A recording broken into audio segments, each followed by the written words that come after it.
Good evening, everyone, and welcome back for more Shadows Over Loathing. I am very excited to continue this game. Last time, we took care of some business around Ocean City, namely wiping out two of the gangs, befriending the Tin Lizzies, joining the Mafia as mostly a contract worker, and getting the new companion and Dawning's favorite character, Molly Buttons.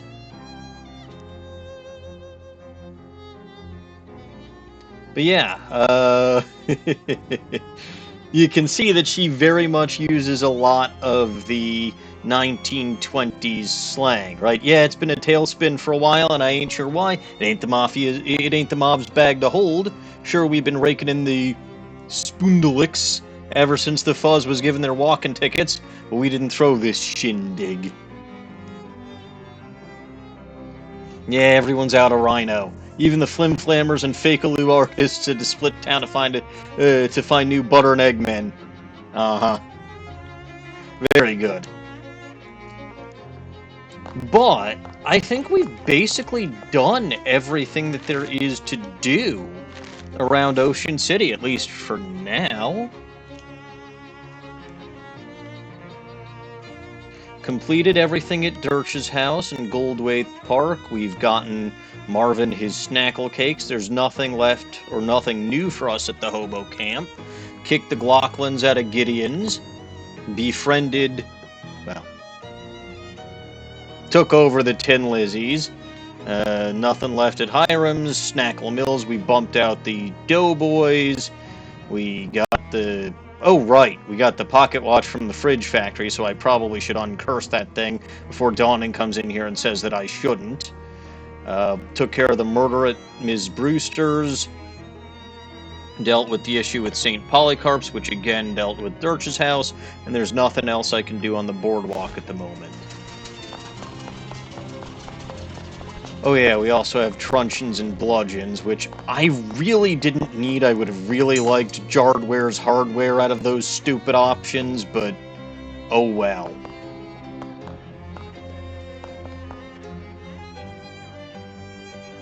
Alright, let's sit in the uncursing machine. You sit in the chair, which is surprisingly comfortable, and pull the weird metal dome thing around your head. What would you like to uncurse today? The dangerous pocket watch.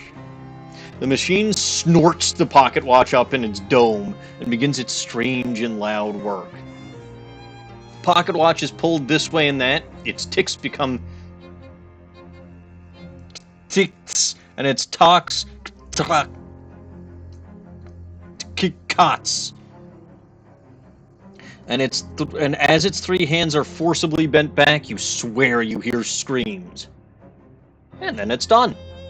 The watch falls into your nap, falls in my nap. No, the watch falls into your lap, hands now set to 1954 and 59 seconds. Sounds about right. You got an item, uncursed pocket watch. The watch's curse now resides within the machine. Want to project your consciousness into it? Why the heck not? In your mind's eye, you see the hands of the pocket watch spin back on themselves with jittery violence. With each revolution, the face of the watch itself expands until it is larger than you and the building and the street. Your whole world lives in a blur of the fast-running hands, in which you see life go by in reverse time. Submarines turn to longships, cities to stone dwellings, cowboys to courtesans. You are traveling faster, Cowboys, of course, referring to West of Loathing, courtesans referring to Kingdom of Loathing. You are traveling faster and faster to the beginning of time itself, and there is no telling when this ride will end. Hold on tight! Aha. Well, it looks like I'm exactly where I was, except... am dinosaur now.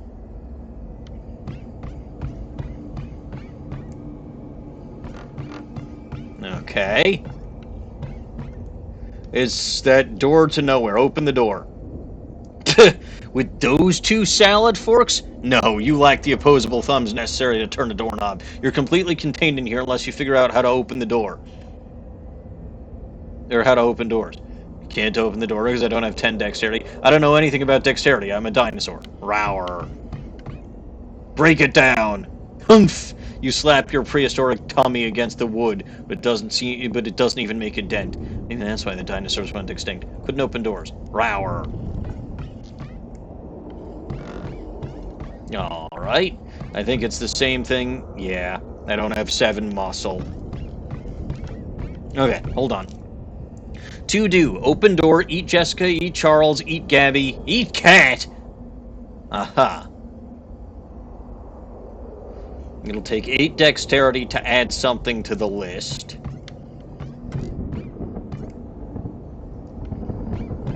So there are various tasks that it looks like I can do to potentially increase my dexterity. You check the message pad next to the phone. There's a note for you. Dinosaur. No phone number. No, I don't want to eat. Unstitch the rug. 200 dexterity. That seems impossible. Alright, play chess. 8 dexterity. Boo. But I can knock the chair over. I gain 1 dexterity for that. Knock the other chair over. 2 dexterity. Hooray.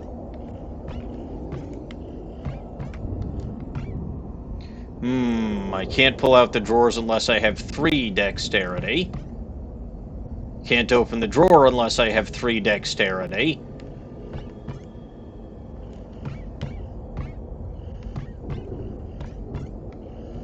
All of this looks like it takes too much. Talk to Gabby. Whoa there, Hoss. What's got you all horns and rattles? Been dipping into the nose paint again? Gabby doesn't talk like that. Growler. Sure he is, partner. Sure he is. Hey, Gabby, I'm a dinosaur. Argoof. Whoopa! Pew-pew! Pew-pew! I'm the quickest draw in the West, sure enough. Can you open the door for me? Rawr. Oh, I don't know. Never had a head for puzzles, Margaret. That's got me right funkified. Sayonara, Hoss. Alright, so apparently that counted as eating Gabby. Let's talk to Jessica. Jessica looks pretty busy. Eat Jessica. What strangeness afflicts thee? Never mind, for the sun transits the horizon, and I grow ever the more in need of thy assistance. Understand, whilst you sleep under the roof, thou art my lodger, and a signature on this paperwork is by me required. I can't sign my name, I don't have 9 dexterity. When did you start talking like this? Norg. A provocative remark, madam, and by thee well made. Can you open these doors for me? Snurgrg. Curious, madam, for I do not believe those doors to be locked. Well, what do I know? And thou wilt find in the telephone table thither a key to satisfy thy need. Well, I can't sign my name, so take my leave. Can't open the drawer either. Charles, can you help me? Grok! Hey, easy does it, baby. We're all hungry. Please help. I am a dinosaur. Nagrour? Yeah, baby, yeah. Can you open the door for me? Argnargnor? Tuh? What's that, Greta garbled? Okay.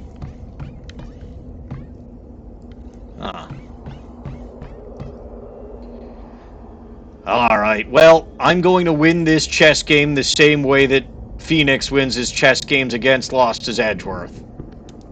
Eat the chessboard, chomp chomp. And now, I can flip the table! Relax, baby. No relax. More dexterity. Oh, behave. Rar, rar, rar. Open a desk drawer. Oop, I didn't mean to eat the phone.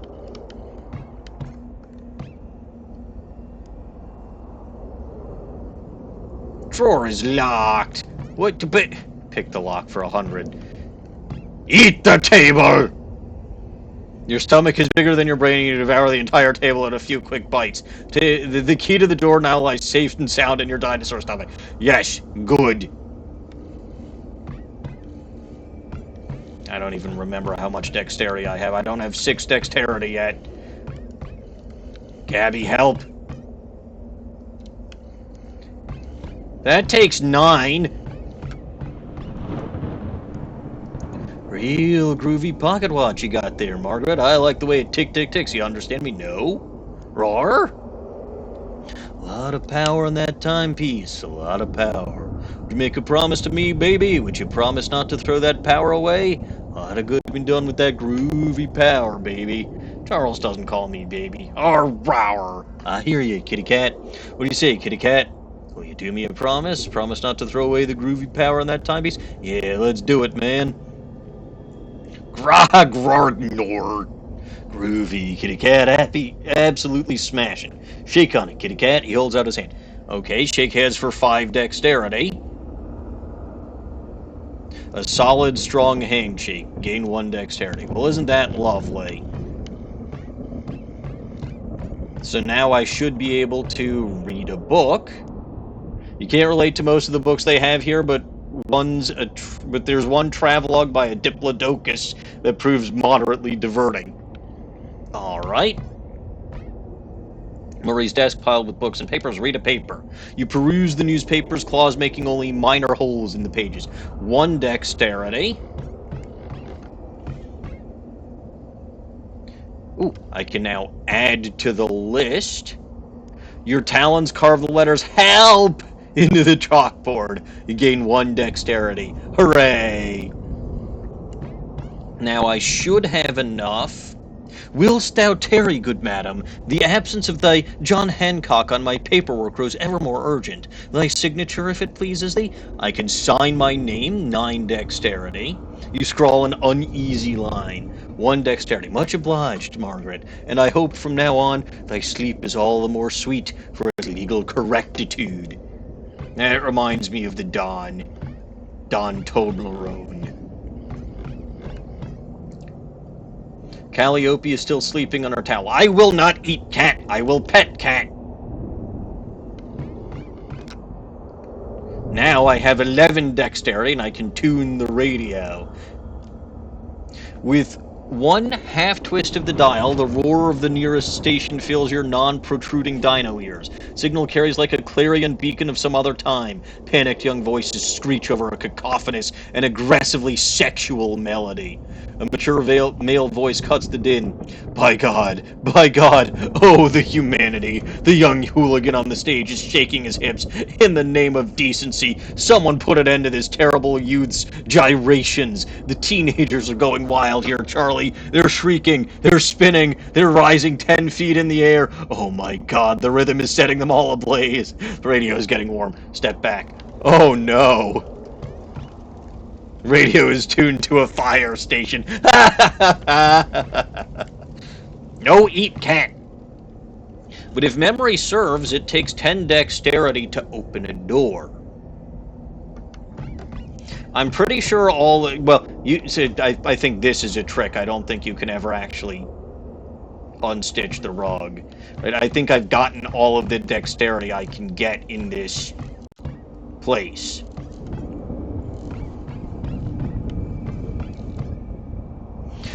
I'm pretty sure all of the doors lead to the same place. Yeah.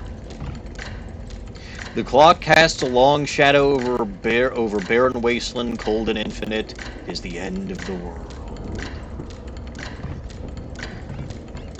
Can't go back out. So, we meet at last, with I looking the older man, though you are far older than I shall ever be. I'm not old! Darn rar. We are the Alpha and the Omega, you the beginning of time, and I its end. Will you walk with me, dear friend, to watch the death of our world, and the birth of another? Yes, my friend. Yes, my friendo. I'm just trying to uncurse a pocket watch, pal. Rawr.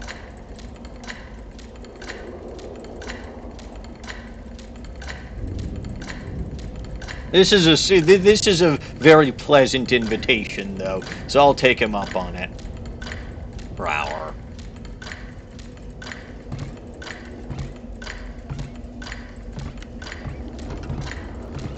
Oh no! Nonsense. Tick, tick, tick. The hands of the uncursed pocket watch beats on. Boats with the current, born correctly into the future. You pull the pocket watch out and look at it. It's gained some luster. Upgrade. Curse is lifted. Time is in its rightful home, and you no longer have a tail. Gain 10 XP. I wish I had a tail. Me too sometimes. Alright, what the heck does this pocket watch do now when it's not cursed? Now that it's free of the taint of the shadow energy, it's just a boring regular watch. If you think about it, though, being on time for things is kind of like a magic power. Reduce an enemy's muscle, mysticality, and moxie by 5 once per fight. It's not horrible, but it's not great.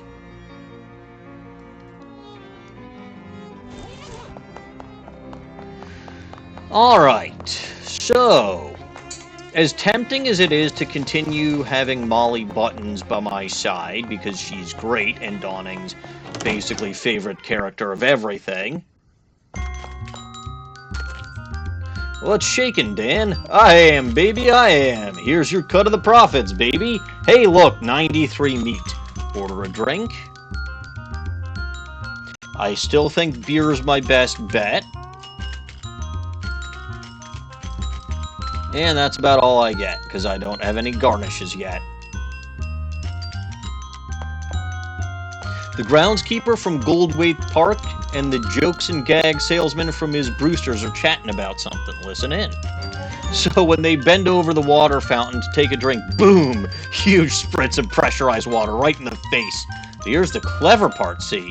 It only happens once every 20 or 30 times the button is pushed, so nobody ever expects it, even if it's happened to them before. Say, that is pretty funny.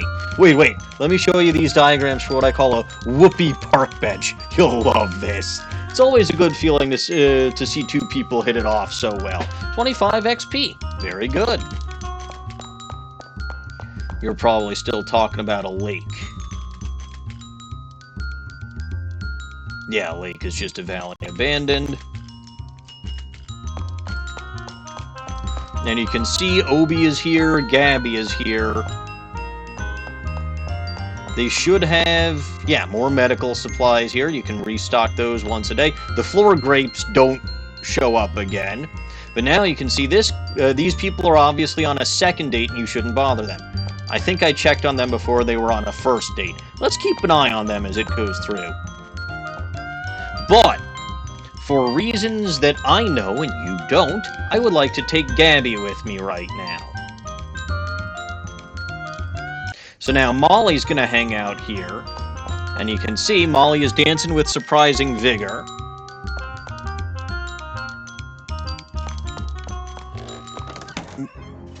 And we're back on Plunkett Street.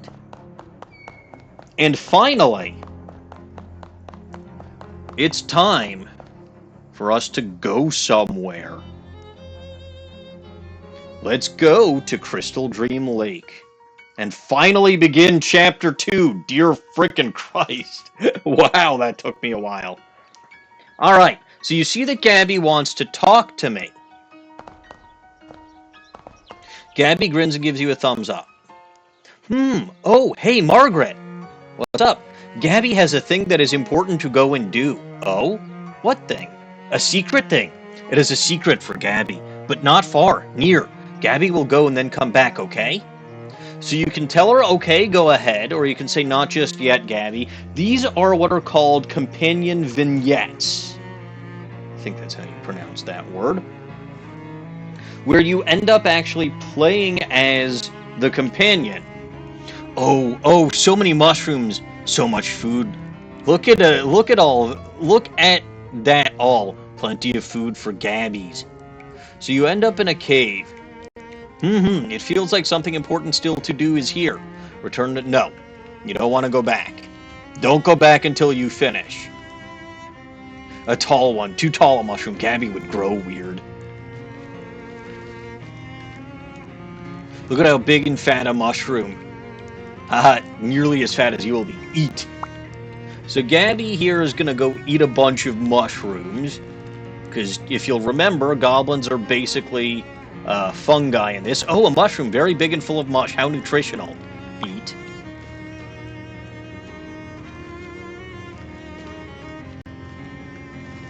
Oh, a mushroom. So fat with vitamins and juices. Eat. This mushroom is so complicated. Bleh!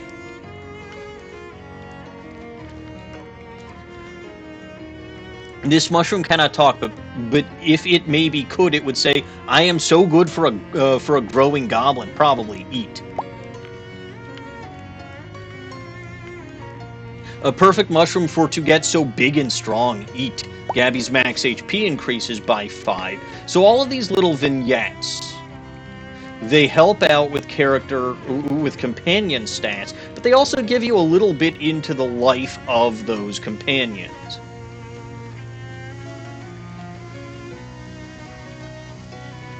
A steaming crack with warmth and moist. This is perfect for to grow and therefore popping.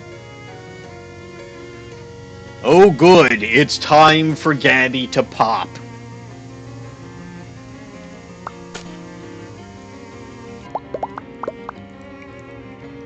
Time has passed, but not much. You grew very fast, haha. First spore to grow up big with strength. You get to be the new Gabby now, haha. I will be so good at that. Baby Gabby still growing. Get strong, baby. So there are a bunch of baby Gabbies.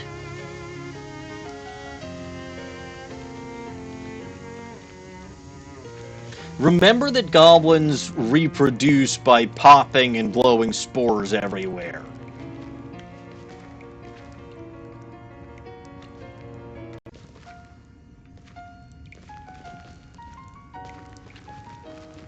And yeah, this Gabby did in fact get spores in quite a few places. And so this is technically not the same Gabby as the Gabby that we were companions with, but again, the way that goblins work is this is just how it is. I will admit that because I wanted to keep Obi or Molly with me while I was going through, I mean, just as companions in general, I usually didn't do this until much later on. And I think for this one, you specifically have to have it be a few days before you come back, because obviously all the remaining Gabbies have to grow up, and they need time in order to grow up.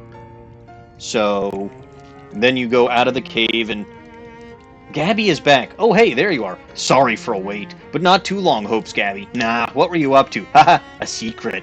You seem slightly different somehow. Nope, Gabby's exactly the same as the previous Gabby.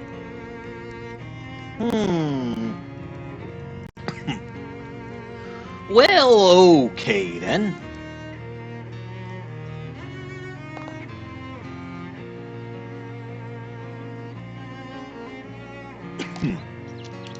So now, I can go through, and there's a few things for me to do here, right? There's the distillery that I can go to and deal with for the mafia, or the mob, I suppose. That would be something that would be more, I mean, you don't have to take Molly with you to do this. But Molly is a little mob girl, so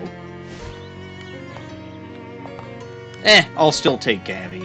Just based on what I'm going to do, I think it makes more sense for me to go there. Oh, look, words on a stick. Gabby's pointing at a sign advertising Greta's Compassionate Pet Store, with an arrow pointing down the road. A pet storage! Let's go look at pets. I guess we might as well. Do you like animals, Gabby? Yes, Gabby has wants a pet for such a long time. For such long a time, but none of them are any good ever. Not cute enough, nor strength enough. A cute, strong pet Gabby is looking for. Well, maybe you'll get lucky this time. You know what? Let's check it out now. See what kind of cute and strong pets we can get from the pet store. Even though that's like in the complete opposite direction from where I was going. It's one of those boxes full of bees, a bee box you think it's called. Uh-huh. No. Won't leave Greta to her pets. Smart of Greta to sell compassionate pets instead of indifferent ones. Yes. Yes, indeed. Companions, by the way, will have different things to talk about based on the area, right? So they've got things that are specific to Ocean City, they've got things that are specific to Crystaldream Lake, and all of the other places we're gonna be, because, surprise, each chapter basically takes place in a different area.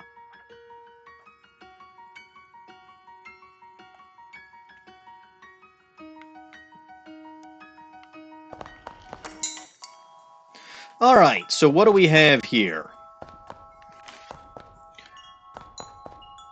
Good fronds are hard to find. A scrawny-looking cat is sleeping here. I can't pet the cat.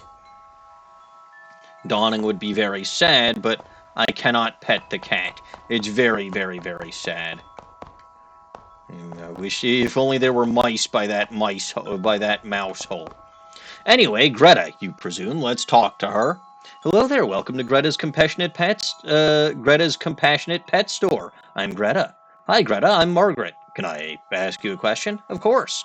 Where are all the pets? Oh, they're out back. In cages? No, in the woods. I see. What stops them from leaving? Compassion! Okay, what pets do you have for sale? Well, I've got this snake available for adoption. I've also got one giant mosquito left in stock. Okay, so these sound like complete and total duds, right? A snake and a mosquito. Who the heck would want either of those as a pet? Like, it sounds horrible. It does. However, the mosquito is absolutely one of the best familiars in the game. Hiya, Normans. I'm about to buy myself a giant mosquito.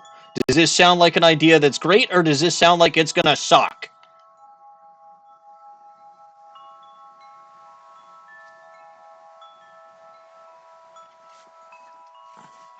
I'll wait for an answer, assuming Normans is actually still here, instead of just saying hi and ducking back to Cody.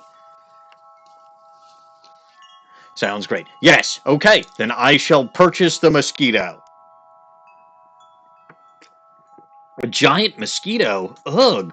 Hey now, don't knock it. A mosquito is great to have on your side in a fight. Not only can they suck the blood out of stuff, they can also pump that blood into you to heal you. Mathematically speaking, that's twice the power. Huh.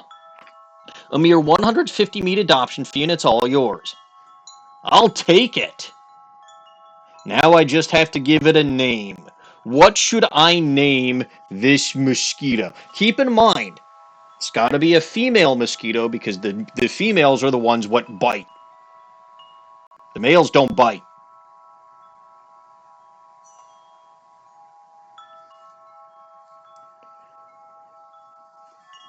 Yeah, it's like I'm nicknaming a Pokemon all over again. But again, honestly, I bought the mosquito, I bought the snake.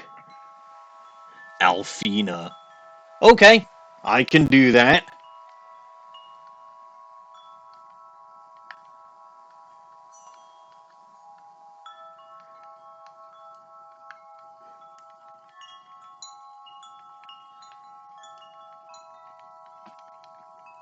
Alfina. Accept. Alfina, huh? Classic. Here you go. You might want to get a malaria shot just in case. I got an item, Alfina the mosquito. Thanks, Greta. So I could buy the snake, but also, what do you feed these? Oh, you don't have to worry about regular food. They'll graze or scavenge or whatever. They're very resourceful. Well, that's certainly convenient. You want to soup them up a bit, though. Make them really beefy. I sell some specially formulated familiar chow.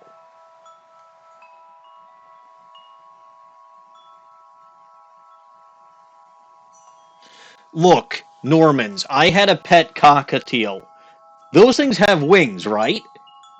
But she would stare at me from like across the room and like nod at me like, come and get me, come and get me, come and get me. Even though she could fly. And you know what? I loved her anyway. She was magnificent.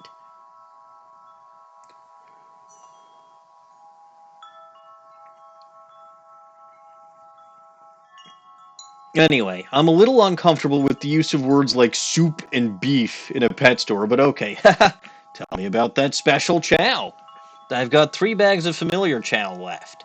Familiar chow is specially formulated to beef up your buddies. Want to buy a bag? Just 100 meat. So you can basically get 3 free levels up on your familiar immediately.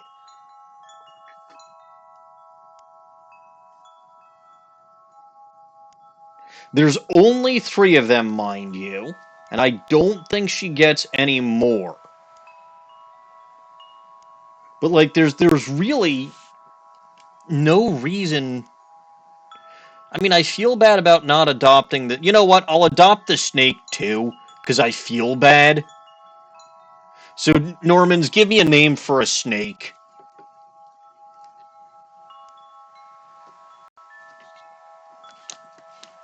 But I don't think I'm going to use this snake.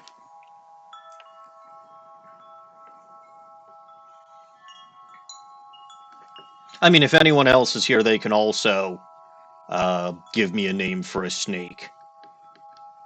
But it seems like Normans is the only one hanging out in chat right now. I have an idea, but... Noko. Okay. That's almost Yoko, but not.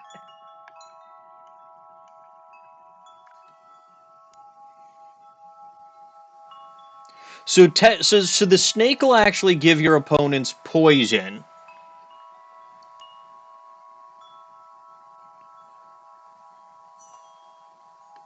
And Greta here is out of pets. If you were a jazz agent, she'd also have a book to sell you. Look at that. I've still got over 1,200 meat, despite spending all that money with Greta. So I think we're fine. And you'll see in our items... we now have 2 more familiars. We've got Noko the snake, who applies poison to a random enemy. And then we also have Alfina the mosquito, bites enemies for physical damage and then heals you. Given this thing's size, you're glad it's friendly. I mean, it's fine, Normans. I don't care. Out of all the snakes you own, this is the only one. Familiar chow. It's made out of the same stuff as regular human food, but man, do people get really judgmental about you if you eat it. So yeah, increases their muscle, mysticality, and moxie by 1, max HP by 3. So it's pretty good. I'll equip Noko the snake for now, just so you all see what she does. I don't know if Noko is a he or a she. I know the mosquito's gotta be a she, because mosquitoes, the female mosquitoes suck. Let's go back to the lighthouse.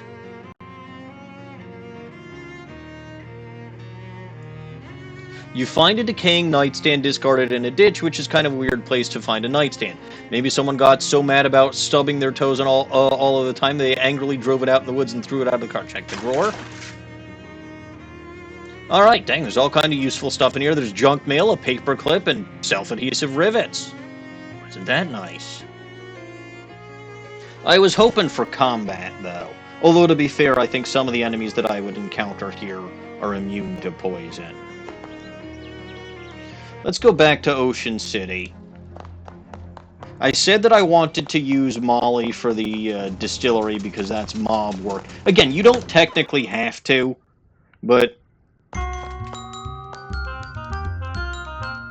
like, Gabby, I've done her vignette in Crystaldream Lake for today, so we're good. Hey, Molly, having fun? And how? This place is the Weasel's wristwatch. Well, actually, it's the Goblin's house, but sure. Don't take any wooden meat sticks.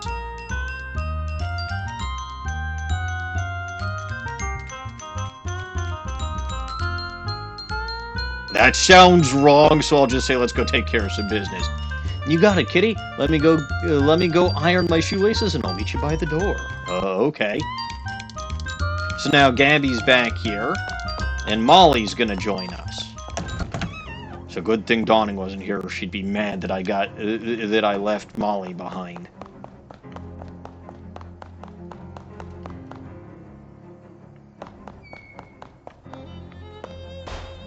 Oh, actually, stuff I can do. It's a new day, so I'm going to go to the boardwalk and fish some more. Ah, one of the Tin Lizzies flags you down. Hey, boss. Ah, my trusted lieutenant, Betty Zink? Close enough. What's up? We got the proceeds from the last shipment of found parts we sold. After overhead taxes and all, this is your cut. 5 meat. Excellent, thank you.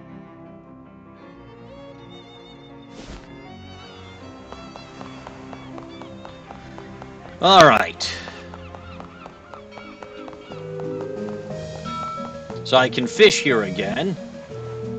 See what goodies I can get. I'm not gonna fish up any trouble. I got a fish in a sack. Nice, you caught a Welsh peeler fish.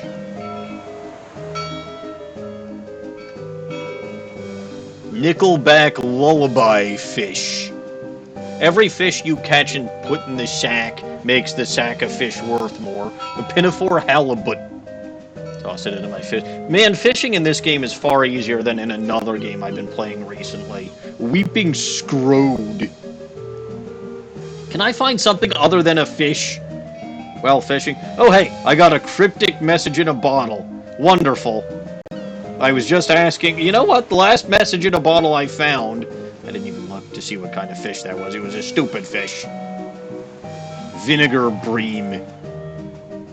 But the last time I got a cryptic message in a bottle, okay, a haunted clam. It was from a Gerudo looking for a boyfriend. Clustered gumption.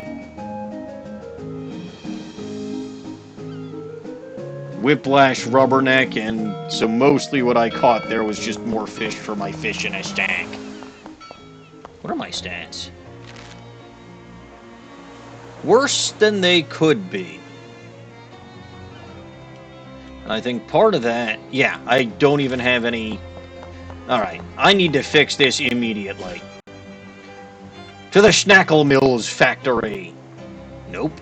I need a match, yes.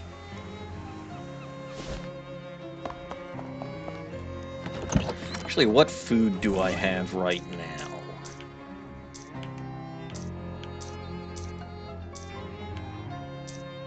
That's just not good. No. Yeah, why is no. Alright. Let's bake something with mana-enriched flour.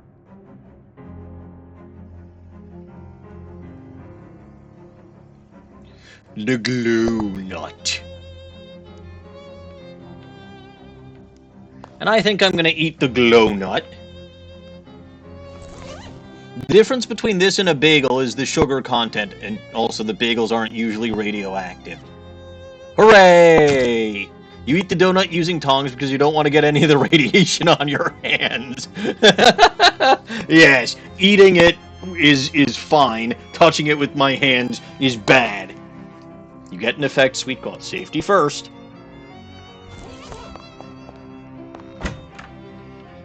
And then potions. Where can I find a chemical hoojamajigas? Goldthwaite Park, if memory serves. Petrified espresso bean energizing powder. Hooray. To the Science Center! I don't remember if I've got miscellaneous chemicals. I do! So let's make a fancy potion.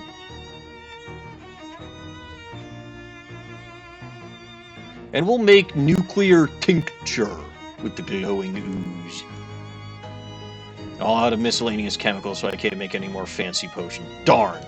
But I used this one yesterday. It's a good one. Right, and I gained my healthy glow. I'm practically glowing in the dark, baby! And getting zapped by this, I still don't think actually does anything. You'd think it would at least wake her up. She's sleeping. But no. Alright, so that is in fact what I'm actually going to do today.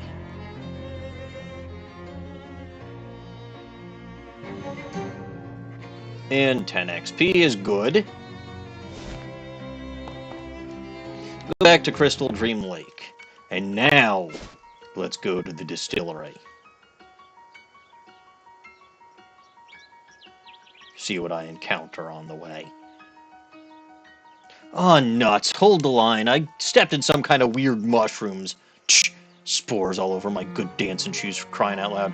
Dancing is in actual dancing, or is it a back alley shootout? Why'd I want a different pair for each? They ain't that dissimilar. She wipes the spores off her high heels with the leaf and hands it to you as though you'll know what to do with it. Hooray for fragrant spores! I'm sure I can figure out something to do with it. Uh-oh.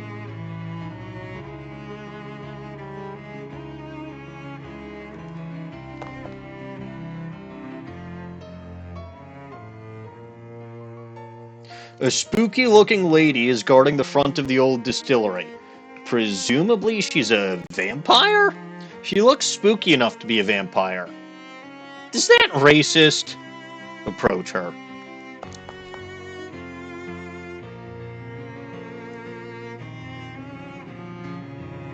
She glares at you as you approach, her eyes flashing blood red. So this, I think this dialogue changes if you happen to run into this place by accident before you get the hit from the mob on this place. Begone from this place. You have no business here. I do, actually, and I'd like for you to invite me inside. What? No! Don't you have to? I thought that was one of the big vampire things. That if someone asks you to invite them inside, you have to do it. That is nearly the most opposite of true that it is possible to be. That is nearly the most opposite of true that it is possible for it to be. Oh, darn. Leave this place at once, or the consequences will be most dire. Oh, come on, don't be like that. What's eating you? If you do not leave, the question will be, what is eating you? And the answer will be, me. That was pretty good. Yeah, you really set me up for that one. I could just fight her, or I could threaten her with mystical powers, or I could do as she say and leave.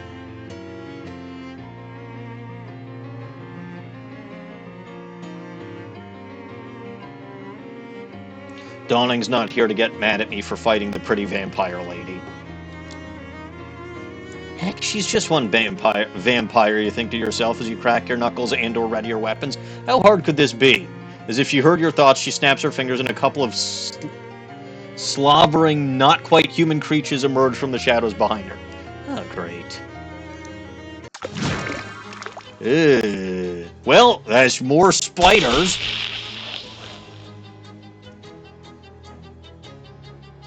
So you can see that my little snake buddy over there, I didn't have control over him. Breathe deeply of my power. But he poisoned one of these vampire thralls, and this is a vampire mesmer. Got a decent amount of HP, that one does.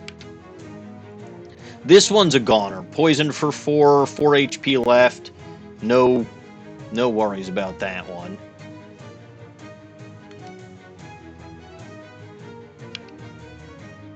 Huh. Why does it deal 2 less hot damage to this one? I'm honestly trying to figure out how. That's got spooky armor because vampires would have spooky armor. Anyway, I don't want to melt their brains, so I'll just swear at this thrall. Go the fuck back to where you came from, loser. Oh, I'm always wrong, Snowy. Always. Anyway. I could just flip her with my tongs, but I'm gonna melt her brain first, because why not? I'm mean. Ooh, that's a cry. Okay, you know what, Molly? Sure. Shoot it 8 times. Fine, we're good. You won. Unfortunately, there's almost certainly more of them inside. 13 XP. Great. So if you happen to have gotten here before the mob tells you what the combination is, there is technically a way through here as long as you've got 4 Moxie. So that's a thing. But the mob's combination 9999 is brilliant. Door is locked with a government-issue combination lock. Must be a prohibition thing. Use Don Toblerone's terrible combination to unlock the door. Head inside. Alright, almost everything on the shelf is busted up trash, but there's one unsmashed crate of booze. Grab it. Get a crate of gin. Yes, this is where Grandpa Joe kept all his broken glass. The booze used to be stored here is now in Booze Heaven. I could make some potions here, but I don't have any more miscellaneous chemicals.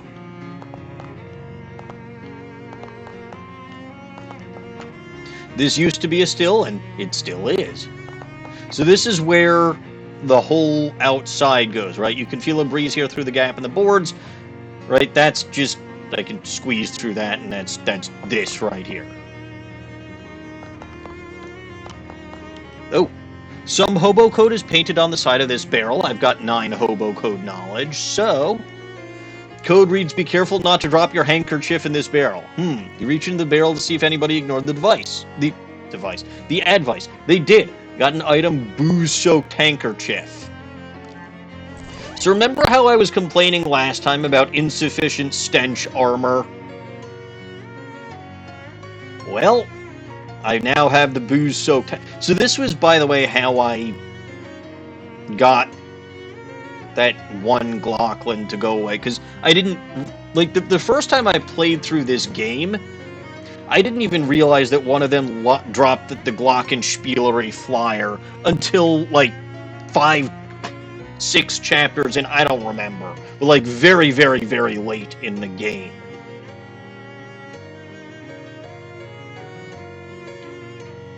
So I already had a bunch of equipment, and this is why I misremembered stuff.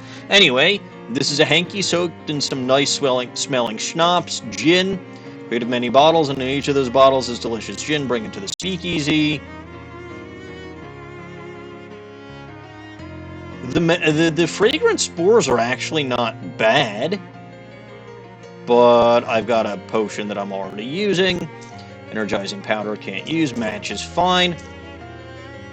Fish in the sack is worth 35 meat right now. Haunted clam. Okay, clam has seen deeper and darker things. Terrestrial perspective allows you to imagine. Open? Pry it open, collect the horrors. Oh hey, it's Eldritch Mist. Sorry about your life, Clam. I remember this stuff. Cryptic message in a bottle. You uncork the bottle, hoping perhaps for an intriguing romantic message from a shipwreck survivor or a cute redhead, but it turns out it's just some puzzle nerd nonsense.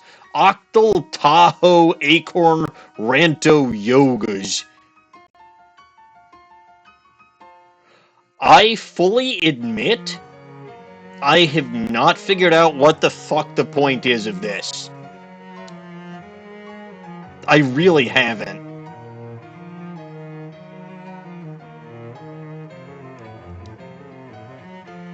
So fun.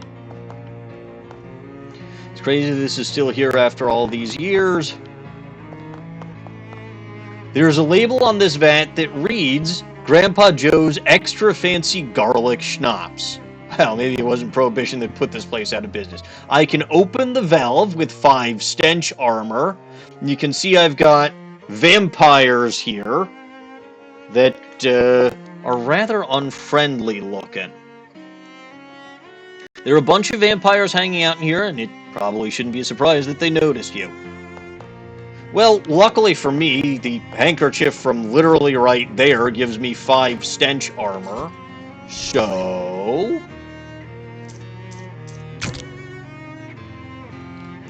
we'll equip that for just a moment, and what do vampires hate? Garlic. You crank open the valve and dump about 12 gallons of pure distilled garlic juice on the floor. Holy shit! Even with stench protection, it's a nasal experience you won't soon forget. The vampires completely flip their collective shinola. Some of them turn into bats and fight each other to be the first out the hole in the wall. Some turn into mist and shoot out of the cracks in the ceiling, and some just run out the front door. After that, you hear several screams as they realize it's still daytime outside. That should satisfy Don Toblerone and his boss. Hopefully they won't mind the smell. Alrighty then. The vampires are gone. This vat intentionally left empty. Unfriendly vat, do not use. Okay. Yeah, but still. Drum is almost certainly empty. Bang on it. Drum emits a hollow, sober clang. I honestly don't know if this does anything either. Sofa is soaking wet. One of those mist vampires must have been sitting here. Mirror on the vanity has been broken because vampires can't see their reflections. See what's in it. Got an item, Porky's earrings and a ring of repulsion. The hell do those do? Oh, begin every battle shielded with the Ring of Repulsion's not bad. Beautiful but ostentatious earrings make it so the rest of your body wants to keep up with the Joneses, who in this context are your ears, Margaret and William Jones. I don't know why one of my ears is named after myself, but no. I do, however, want to switch back accessories to my reporter's cufflinks. There's also more booze here. Vampires left a crate of booze on the floor. Hooray. Got a crate of rum. Table is strewn with miscellaneous vampire stuff. Pick through it. Vampire boots, bloodle, and cosmetic wine. Cosmetic wine increases moxie by 1. Vampires' metabolism won't process real wine, but vampires still want to look like cool wine people. Bloodle, it's piping hot strudel filled with blood instead of, I don't know, raspberries or whatever strudels normally have them. Increases max HP by 5 and makes me immune to bleeding, which is nice. Now, one of my favorite items in the game is the vampire boots. These were invented when a cobbler accidentally mispronounced vampire bats. Equip. Look at this. This is fun.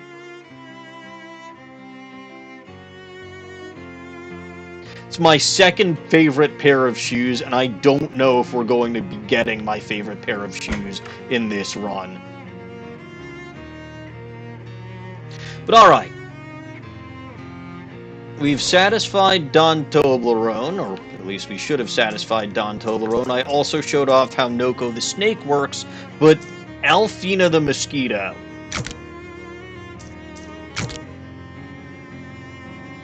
I would like to use that, and I would like to immediately give her the 3 boosts. Because, damn, she is really good.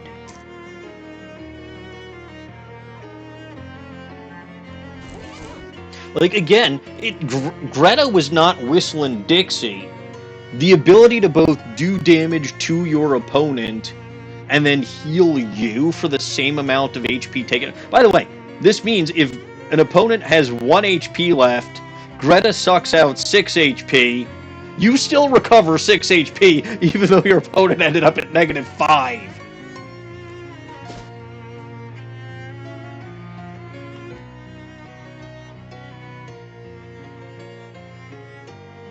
It is physical damage, though, so shadow creatures will be capped at 5, but still, that's a net swing of 10. Let's go back to Ocean City. If we head back to Murray's Antiques,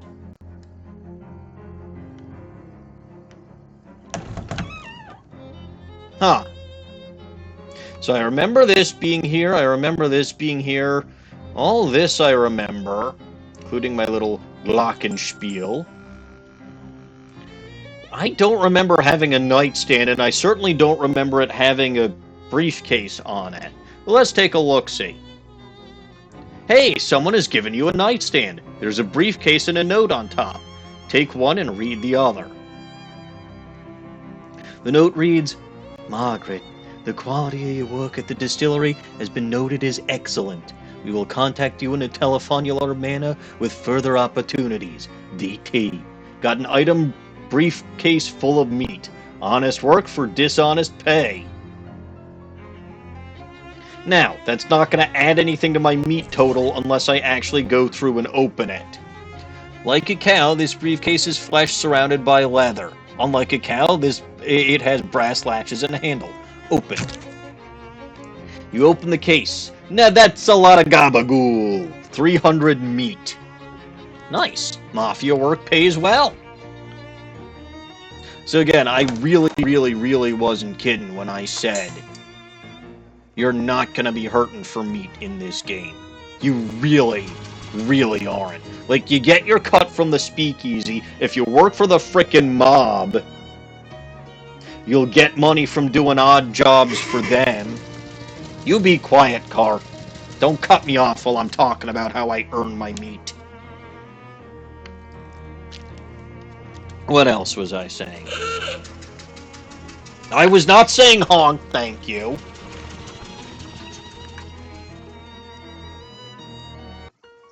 But yeah, no, that's just fun.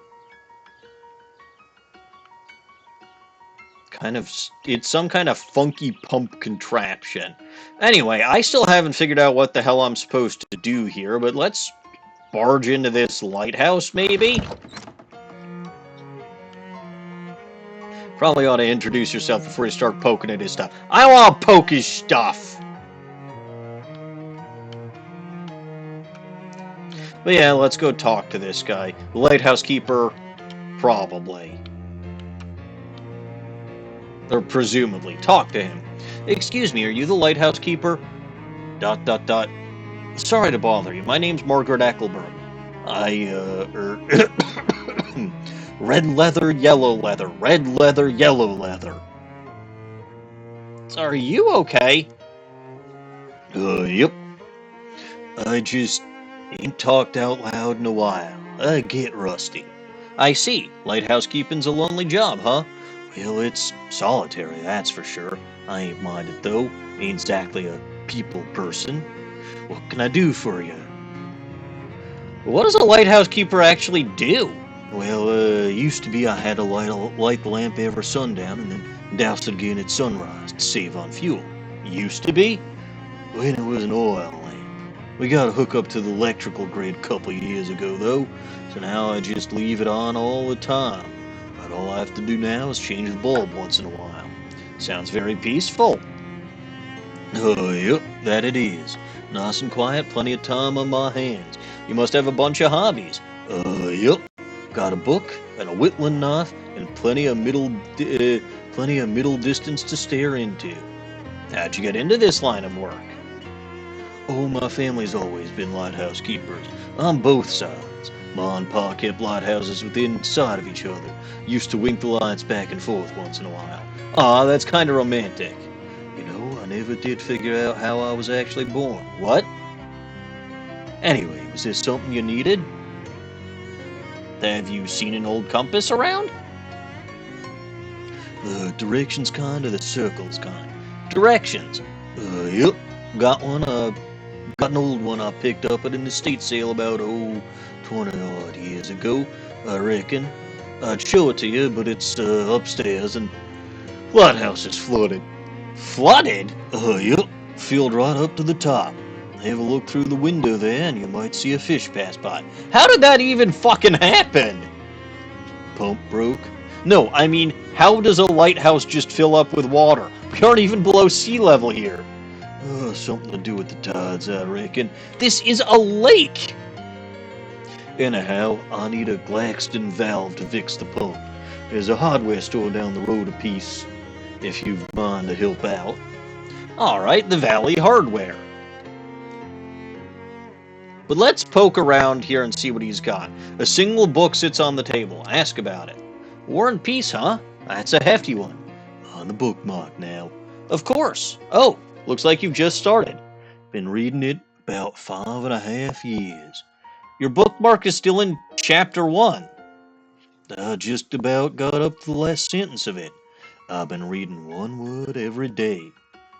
War and Peace is almost 600,000 words long. Yep. Don't tell me how it ends.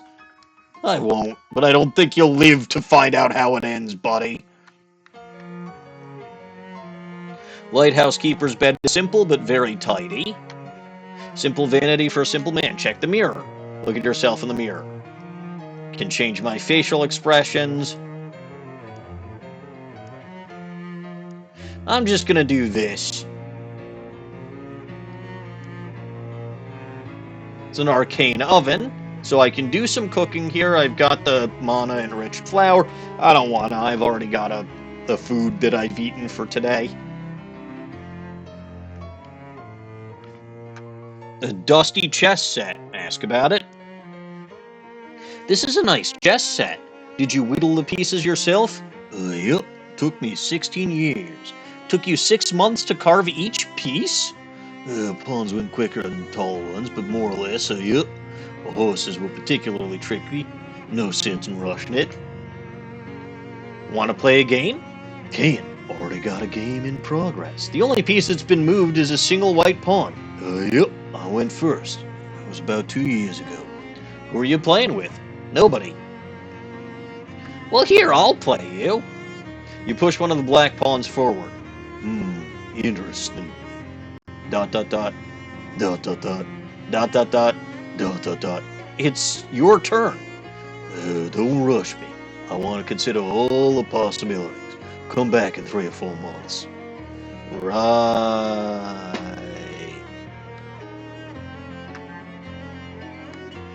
Through the window, you can see the lighthouse tower is entirely filled with water. Lighthouse keepers put a little cork in the keyhole. How the fuck did that even happen?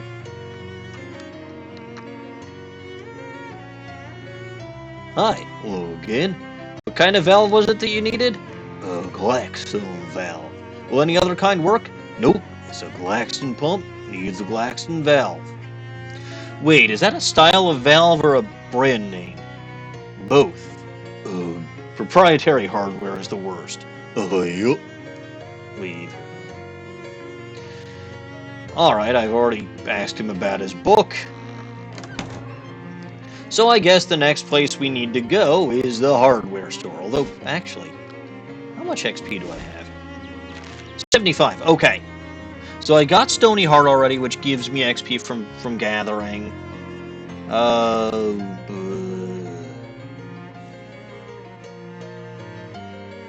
It's not enough to upgrade anything on here. What about my books?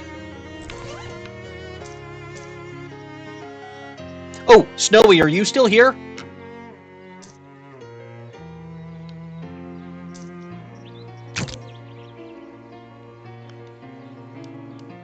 Snowy, if you were here, I forgot there's a book that I absolutely want to, It's not this one, but I can read this one anyway.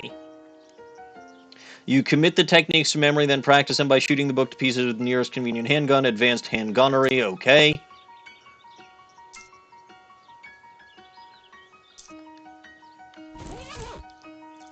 So let's take a look-see. +1 to ranged weapon attacks. Isn't that nice? I don't really... It's funny how you need mysticality for that, but it's Moxie that that affects ranged weapons for the most part. That's kind of weird, but sure. Alright, let's head over to the hardware store.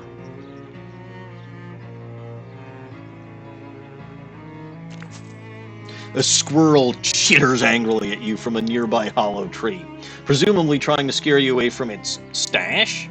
A real tactical mistake on its part, since you now know where its stash is. It scampers away as you peer into the hole. You find not just the expected nuts, but also several wallets. Huh. Has this squirrel been mugging hikers? Maybe you should get out of here before it comes back with a knife. 9 meat. Good idea. A squirrel mugging hikers. After a short hike, you find a small hardware store nestled in the sparse woods surrounding the lake. It's the very model of a down-home country hardware store, except it doesn't have any old-timer sitting out front chewing the fat. Maybe it's their day off, or they ran out of fat. Look around. Hey, hobo code! There's some hobo code scrawled into the dust here. Translated 6 hobo code knowledge. Code reads, nice man asking for candy. Neat.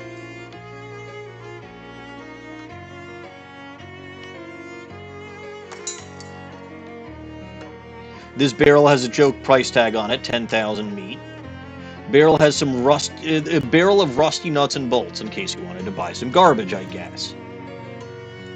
Paints in all of this season's trendiest patented colors, such as violet red, strawberry silver, and cabbage purple.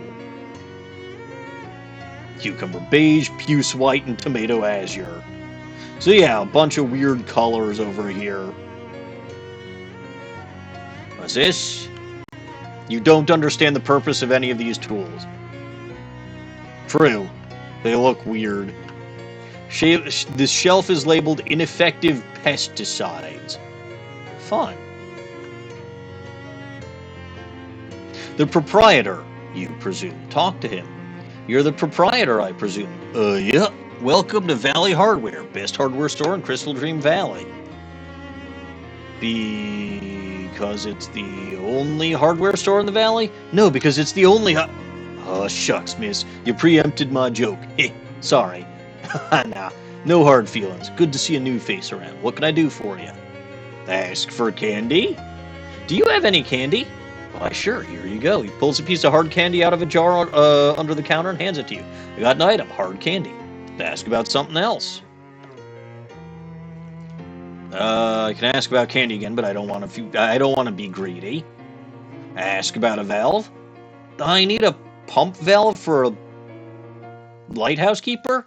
Oh, sure. What kind you need? Malston? That's a milking machine valve. Maybe it was something else? Snackston? He's having trouble with his harmonica? Marston? That's a toilet valve. Glarston. Pretty sure that ain't a thing. Glaston? That's an automotive paint sprayer valve. Garpston? He's having trouble with his lawn sprinkler? Okay, so they do actually change every time. Something else. So, Wixton. Can't be right. Those are only for hair dryers. Claston? That's a sewing machine valve. Clarpston? What's he need a hot air balloon valve for? The Glackstone. What's he need a fire hydrant valve for? Fire hydrant, I suppose? Claxton. Is he having trouble with his coal boiler? No, it's actually a Glaxton valve. Oh, Glaxton valve? Well, shucks, they stopped making those things nearly a decade ago. Guess there's a slight chance there's still one in the back room. Ain't been back there since termites got the inventory. Maybe after it got flooded. Anyway, it's a real biblical style of disaster back there. Here, I'll unlock the door for you so you can take a look around. If you can find a Glaxton valve in that mess, you're welcome to it. Thanks. Mind your step in there. Ask about something else. What have you got for sale? It's got a couple of batteries. Portable battery technology is in its infancy, but the fact that something is an infant has never stopped it from carrying it into dangerous situations before. Extra AP is always good. There is nothing that cannot be made more comfortable by the application of an inside-out rabbit. Yes, that sounds fine. Ooh, cooking with power tools sounds fun. I've never seen this book here before, but I've also never been a cheese wizard before. This book's thesis is that there isn't much of a difference between a kitchen mixer and an electric drill. I love the sound of that. Take a couple of fuses and a couple of matches, and we'll take that. I've got a couple of sharpening stones already. Steel-toed boots, it's just another loud pair of boots. And then the used plunger deals muscle plus 3 stench damage. There's almost nothing in the world as unpleasant to think about as somebody else's toilet plunger. Remember that this used plunger is here, by the way. Alright. So... fuses are good, matches are good. Cooking with power tools grants the combat skill Stilton Splatter, which deals 3 sleaze damage to 3 different enemies. That sounds good. Read. You read the book and memorize some of its sloppier techniques. You got a skill Stilton Splatter. There's an appendix full of advanced recipes you could memorize if you really put your mind to it. If you do, Stilton Splatter will hit 2 additional targets. I kind of wish that it hit those 3 targets for a little more.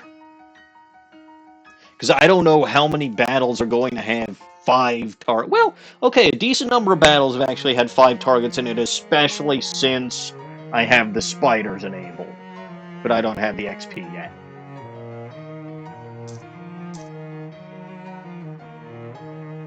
The hard candy increases physical armor by 3. Batteries are a combat item that increase AP, which is good. What pants am I wearing? I think I'm wearing...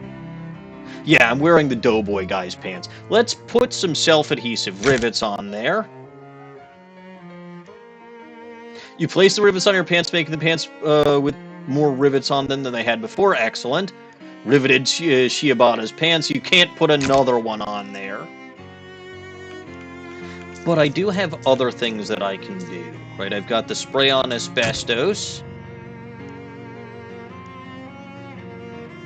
And I think that's all I've got for now, but you can see that they're now fireproof riveted Shiobata's pants. So, you know, again, if I find anything else that I can do, I can certainly improve these pants even further.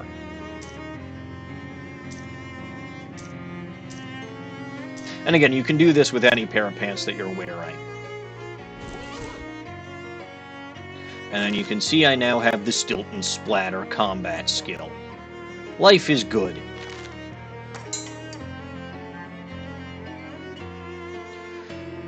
Alright, oh, right, I was supposed to go into the back of the Valley Hardware store. I'm a doofus who forgot what I was doing. Holy shit. He wasn't kidding when he said that this was some kind of biblical disaster. These boxes would be perfect for storing a collection of mildewed clothes. Well, I have a mildewed clothes. The mildewed pants. Pile of waterlogged garbage. Seepage has caused this concrete to become set in its ways. Blow its mind. You open the concrete's mind to the wonders of the world and feel stronger and more capable now. I got an item, powerful grit. It's a good thing you don't care what month it is because this calendar is worthless. This shelf is empty, but even the emptiness is somehow dirty. Nasty trash. Nothing about what's here. Also, I wanted to go to the speakeasy while I was back in Ocean City. I'm a bigger doofus. How much of a door has to be gone before it doesn't count as a door anymore? Fascinating.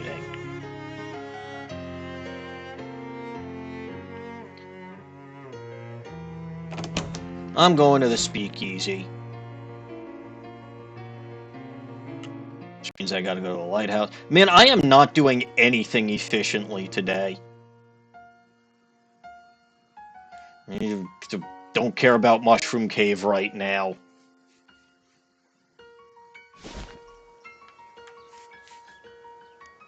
Just go to the speakeasy. I got booze to drop off. And some of that booze might be possibly better for me than the 5 HP. Found this case of rum, a little bit of island nectar, eh? I found this case of gin. That'll gin up more business for sure. Yes! Gin gets me +1 mysticality. Booyah. I got a shot in the belly. But I don't have any garnishes yet, so it's fine.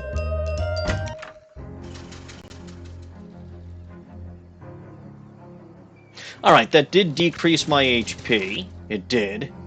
I only have 15 HP now. How many of those... I'll do this to give me back some of that HP that I lost. So now I've got a comfy, uncursed fedora. Alright, back to Crystaldream Lake. Back to the hardware store. I don't think I didn't notice that weird-looking hoojamajiggets that was in the hardware store's back room.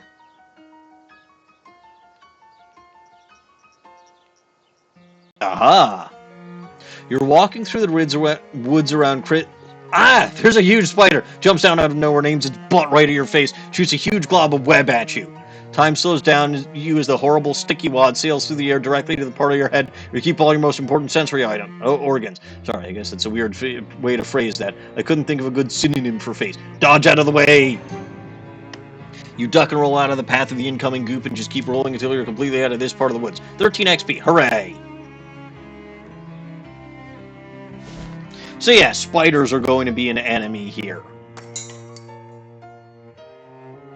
Actually, you, remind me, did you have another comfy hat thing? Damn it. Oh well.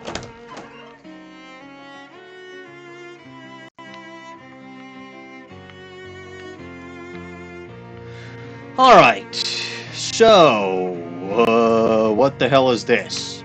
Something's wrong with this door in a way that termites and flooding doesn't readily explain. Step through it. Huh, sepia tone. You step through the hole in the door and immediately feel a sickening lurch in your stomach and a burst of, this was a bad idea, in your mind, like when you hit the first drop on a traveling carnival's rusty and hastily assembled roller coaster.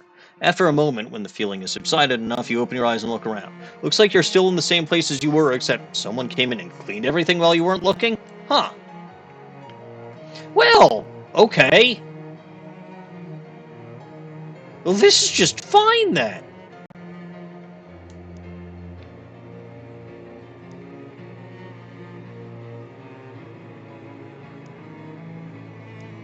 I mean, seriously, this is perfectly fine. I'm just gonna make some combat items, because I've got plenty of anarchists' hardware.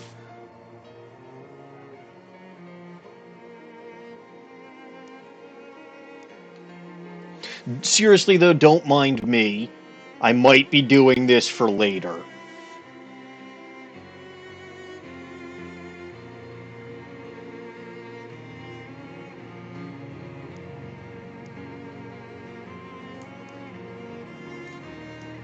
Alright, I think that's fine for now. Shelves full of neatly organized hardware that definitely hasn't been destroyed yet. Stacks of boxes neatly labeled. What the hell happened here? I'm sorry, what? There's a 1917 calendar on the wall by the desk. It looks brand new?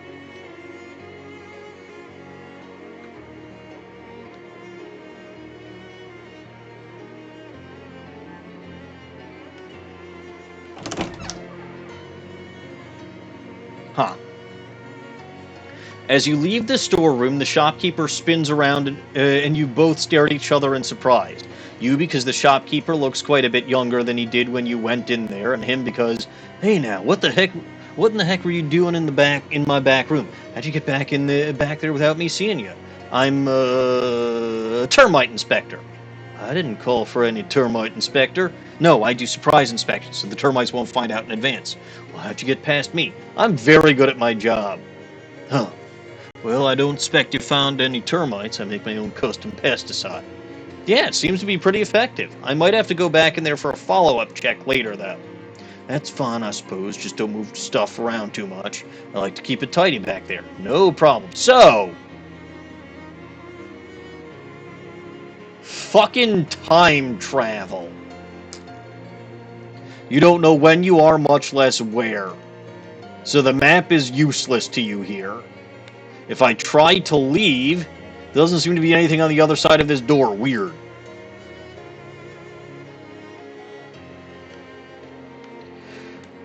Oh boy. I'm going to take a quick break and we're going to deal with this new headache when I come back. So I will BRB.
Alright, sorry about that. Don't go telling little goblins. But I think one of my tonsils is swollen tonight. Just one. I don't know why, but one of my tonsils I think is swollen and it's causing a wee bit of a problem. So I went to go grab a throat lozenge. I'm fine. I'm always fine. Don't worry about it. But I'm pretty sure Little Goblin wouldn't want me to stream if she knew that I suspected one of my throat lozenge, one of my tonsils was swollen. Don't understand the purpose of any of these tools and never will. Shelf is laden with dangerous pesticides that you're pretty sure were banned years ago. Paints in all of this season's most popular colors, such as old-fashioned yellow, classic yellow, and conservative purple. Barrel full of gleaming nuts and bolts. A sign on this barrel says, "Not for sale." Hey, new Glaxton valves, huh? It's the hardware store guy back when he was young, or is younger. Talk to him. Welcome to Valley Hardware, best hardware store in Crystaldream Valley. Because it's the only hardware store in the valley? Hey, that's a good one. I'll have to remember that. I'm sure you will. What can I do for you? I'd like to buy one of those new Glaxton valves. Sorry. Government fellas bought up my entire stock. What? Yep. The big dam they're building. I can order you one, though. How long would it take? 6 to 8 weeks. Would you mind holding onto it for me? Would you mind holding onto it for me if I'm not back right away? Oh, sure, that's not a problem. How long you figure? 11 years? What? No, forget how I said that. That's not a problem. Well, nuts. Listen, I can tell you they bought a heap more Glaxton valves than what they're going to need for that dam. If you go up to the work site, you might get the foreman to sell you one of their spares. Where is it? Southeast end of the valley. Got a map? Well, I have a postcard. Crystaldream Lake? Never heard of that. Well, it's got a little picture of a dam on there, see? It's about the same place relative to here. Alright, location unlocked, Crystaldream Lake. Great, thanks.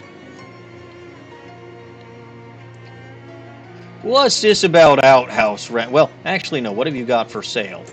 So you can get more comfy hat lining, which is good. I can't, again, just like the pants, I can't add a second one of those to my hats. But if I find a better hat, you never know. I do already have self-adhesive rivets and plenty of sharpening stones.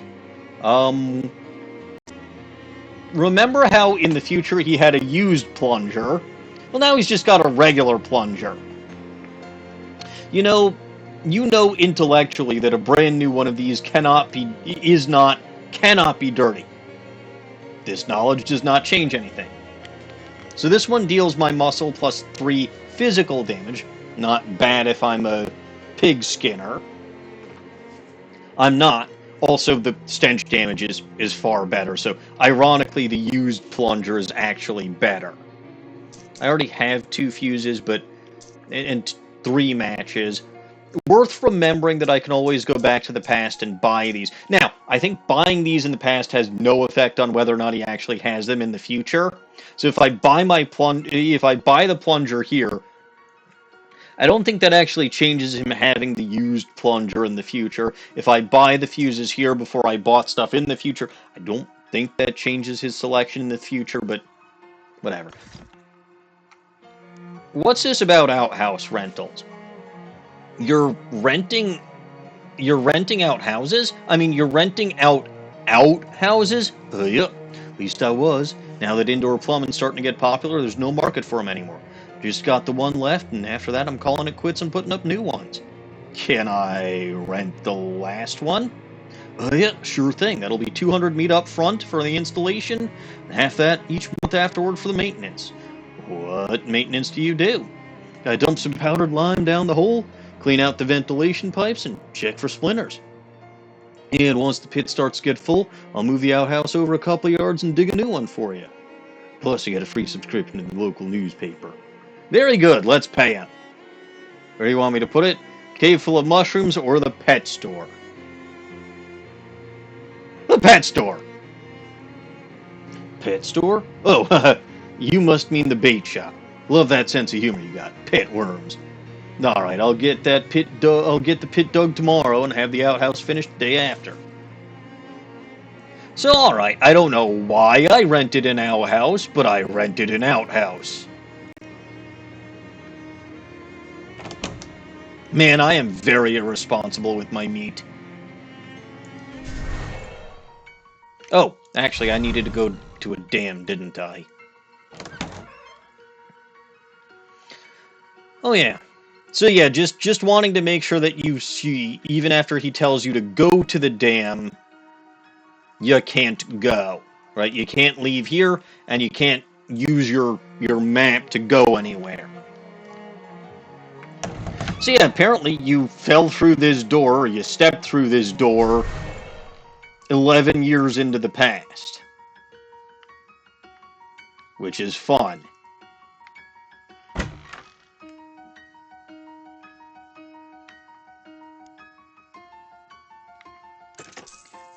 And like I said, first of all, the used plunger being 20 more expensive than the new plunger, that's probably just inflation. But again, that stench damage is far better than physical damage. So, as disgusting of an item as it is actually better. Because those shadow enemies, and spoilers, you're going to be running into shadow enemies all the fucking time.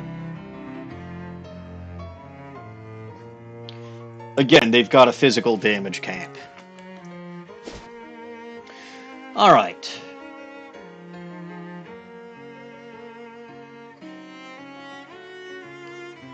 So there's the dam over here.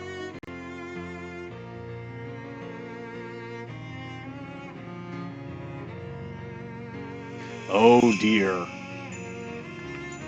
Oh dear. Two of those hovering shadow orbs float up to you.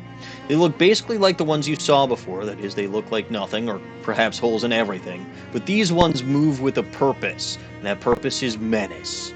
The two orbs squint at you, and Dark Noel's voice echoes inside your head in a way that makes your eardrums itch. Well, well, if it isn't my favorite holiday party crasher. Perhaps I need to be more explicit about the fact that you weren't invited? I don't really get the holiday thing. I like Crimbo, okay? It's my thing, and I'm sticking with it. I must have had a weird childhood.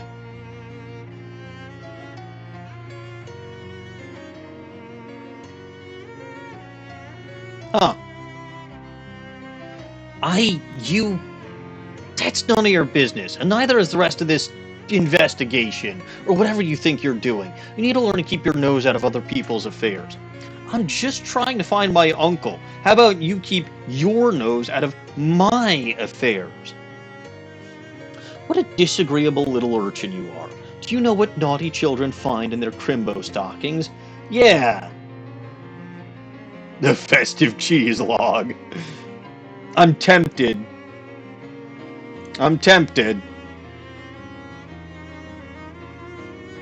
But violence is the answer here. A knuckle sandwich. Because more spiders is more spiders. And honestly, I haven't actually had enough combat this time.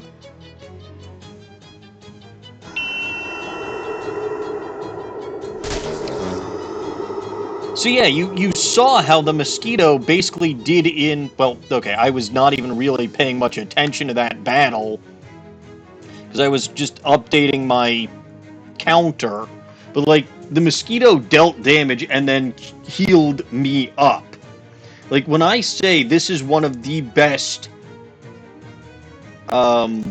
familiars you can have in the game, I am not kidding. Like, Dark Noel's eyeballs are gone. I literally blinked and missed it. And I'm just gonna swear at this spider because I feel like it. You won. Dark Noel's eyes vanish in a puff of black smoke and angry curses. 12 XP. Haha.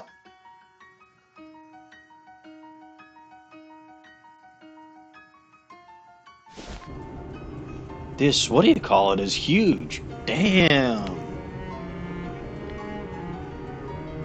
A lot of water in this pipe. Go fishing.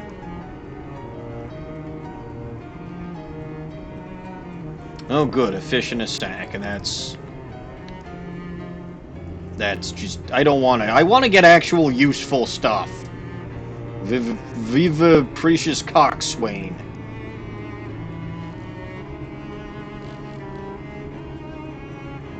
Velvet frogmouth. Whoop-de frickin' do. Pump has a Glaxton valve on it. Grab it. Valve is held in place by decades of corrosion. Even if you could detach it, get wrecked in the process. Well, darn it. If only I had some kind of super oil can. Drain pipe has some nasty goo coming out of it. Beautiful flower stands in defiance of the reigning Eden of nature. Smell it. Smells as good as it looks. I don't think this does anything, but... Alright, this pump has a Glaxton valve on it. Decades of corrosion. Fine. Hobo code next to this pipe. Translate it. 7 hobo code. Code reads, meat hidden in pipe. Ooh, you reach in the pipe and snag the concealed and congealed wealth. So that's another way to get money, too, is hobo code. Another one of those time doors. Let's hope that repeated exposure to these isn't going to give your ancestors cancer. Go through it. Ow! Dean Bro's door delivery. Wonderful. Can't go past the edge of this window to the past. And again, can't actually use my map to go anywhere. Crate labeled pipe shoes. So it's another pair of shoes. I like my vampire boots. You're not going to make me stop using my vampire boots. I guess it stands to reason that a structure this big would need more than one truck's worth of concrete. This one's empty. Toolbox. Some careless damn workers abandoned a toolbox here. Their loss is my gain. Disposable ratchet and piece of scrap metal. Good stuff. This truck is even heavier than a regular truck. Fish! Nah, you don't want to get your hook stuck. That makes sense. Uh-oh. Hey. Noel says nobody who ain't in the crew is allowed on the site. Noel? Yeah, Noel. The foreman, Noel White. Ah, jeez. The man clutches his stomach. Are you alright? Just starving is all. The rest of the crew went to lunch, but somebody had to stay here and keep all the rubberneckers and looky-loos off the site. I drew the short pants. Short pants? Do you mean straw? Nah, we got 6 little pairs of pants we found when we cleaned out a nest of fairies. Oh, hey, fairies. I see. Can I have them? No, because then we'd have no way of picking who stands guard. Man, I can't believe how hungry I am. Feels like I'm going to turn inside out. What about that table over there that says lunch? There's a reason everybody else left the site to eat, pal. You don't want to eat what Noel considers lunch. How bad could it be? Is it jellied eels or something? Man, I'd kill for a jellied eel. Noel brings these sandwiches that are just a bunch of peppermint sticks between 2 big bland sugar cookies. You get a stomachache just by watching someone else eat one of those. Blech. Noel's festive-themed lunches. That sounds awful. That's because it is awful. Clutches his stomach and moan. I could fight him, but I'm just going to offer him something to eat. Have a delicious oyster. You offer him the delicious oyster. Oh, wow, thank you. He greedily devours it, his stomach still growling. The freshly baked roll? Oh, wow, thank you. He greedily devours it. He's starting to look a little less hungry, a little more relaxed. Offer him something to eat. Another freshly baked roll. Thanks, but I already had one of these. I can only eat one of a given thing each day. Doctor's orders. Alright. A Glockenbrot. Oh, wow, thank you. He greedily devours it. If you had to describe his current mood, he'd probably say he's 60% sleepy and 40% hungry. Offer him something to eat. Well, I can't see him eating this shadow hot dog going wrong. You offer him the shadow hot dog. Oh, wow, thank you. He greedily devours it. He's almost asleep, and he looks just a little bit hungry. Offer him something to eat. I'll give him the bloodle, too. I feel like him eating a shadow hot dog and then a blood-filled strudel won't go badly. Oh, wow, thank you. He greedily devours it. Finally satiated, he slumps to the ground and falls fast asleep. 25 XP. Guy is in a well-deserved food coma. The sign says lunch, but what's on the table isn't identifiable as anything you'd want to eat. I want to eat one of those sandwiches of peppermint sticks between sugar cookies. Dark Noel's got good taste. Or Noel White, I suppose.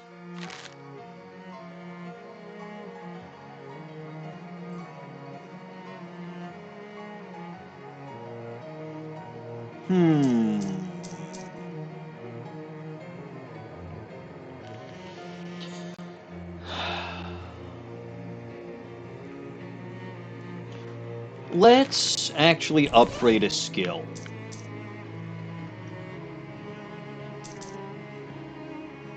We'll upgrade Queso Fustalento. You read the epilogue and you're glad you did. It describes even stinkier cheeses than the main book. Queso Fustalento has been upgraded. You wrinkle your nose so hard at the thought of them that your nose knocks the book into a nearby sewer grate. Very stinky.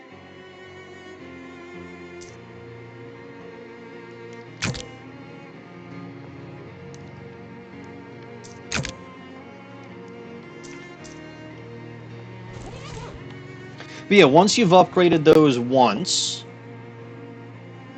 they will, the books are gone. Period.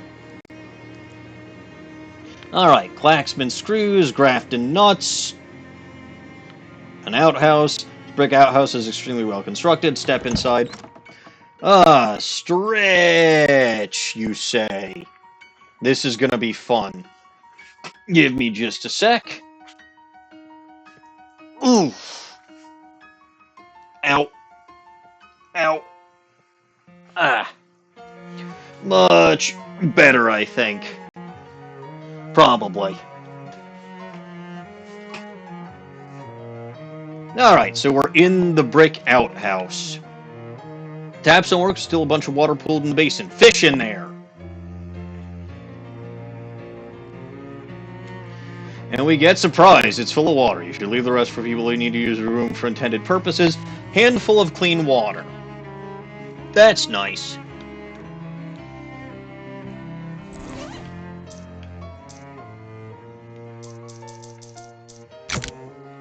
And like I said, for some reason, you actually need to have a fishing rod equipped to fish in your toilet. Probably because you kind of use it as a plunger. Some careless workman must have flushed his safety gear by accident and got an item, collapsible hard hat. And now let's flush the toilet for 20 XP. Hooray! I still love how flushing toilets gives XP. So the collapsible hard hat is decent if you're a pig skinner, right? That's +1 muscle, +3 hot armor. This hard hat folds down to a smaller size in case you want to store it in a pocket or a toilet. I'm going back to my comfy uncursed fedora, though.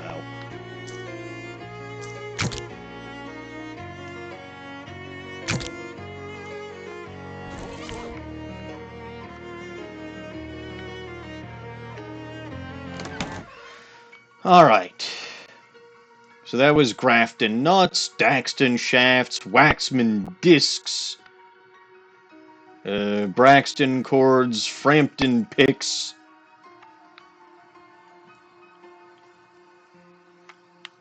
Ah! Glaxton valves. I'm just gonna sneak around and take one.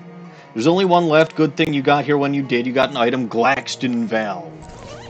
It's a brand new 11-year-old Glaxton valve. Hooray! I fucking hate temporal paradoxes.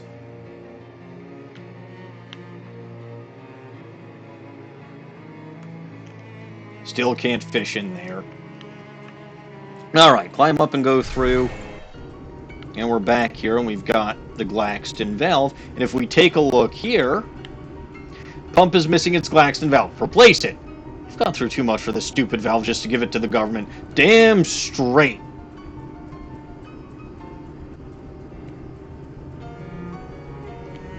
So I had to go back in time to get a Glaxton valve, as opposed to trying to find something to fix the corrosion. Makes sense. Now, the logical thing to do would be to go to the lighthouse and give him the Glaxton valve. But I want to see what that outhouse did at the pet store. Or at the bait store, I suppose, as it was. Uh-oh. Huh. You see a familiar-looking person heading towards you on the path. As they get nearer, you realize that the reason she looks so familiar because she looks exactly like you. Greet her. Hi. Are you, a clone? Or is this a time paradox, or what? Turns out it's a time paradox, I guess. Wow, crazy. I agree. High five. Two of you literally speaking. Exchange a friendly high five. Hurry away awkwardly, wish her good luck, kiss her goodbye. You lean in for a kiss goodbye. No tongue now. Yeah, we wouldn't want to make this weird or anything. Smooch. Wink. Now you gotta look forward to a second one. Only after you've started dabbling in temporal shenanigans does this shit start happening. Carry on. Dawning is going to be mad that she missed me making out with my past self or future self or whatever. Alright. So where is it? Okay. I was going to say, where is this outhouse that I had that guy plant for me like 11 years ago? Behold, the TURDIS! An outdoor time toilet. Flush myself to the past. Huzzah! We finally found the TURDIS. And now we're at Grady's live bait. Fascinating. That fence is not very... like, somebody obviously painted this fence. And that would accept a vast abyss of nothingness. You're not in the mood for one of those, right? I'm always in the mood for a vast abyss of nothingness. But obviously someone paints this fence in between now and 11 years from now.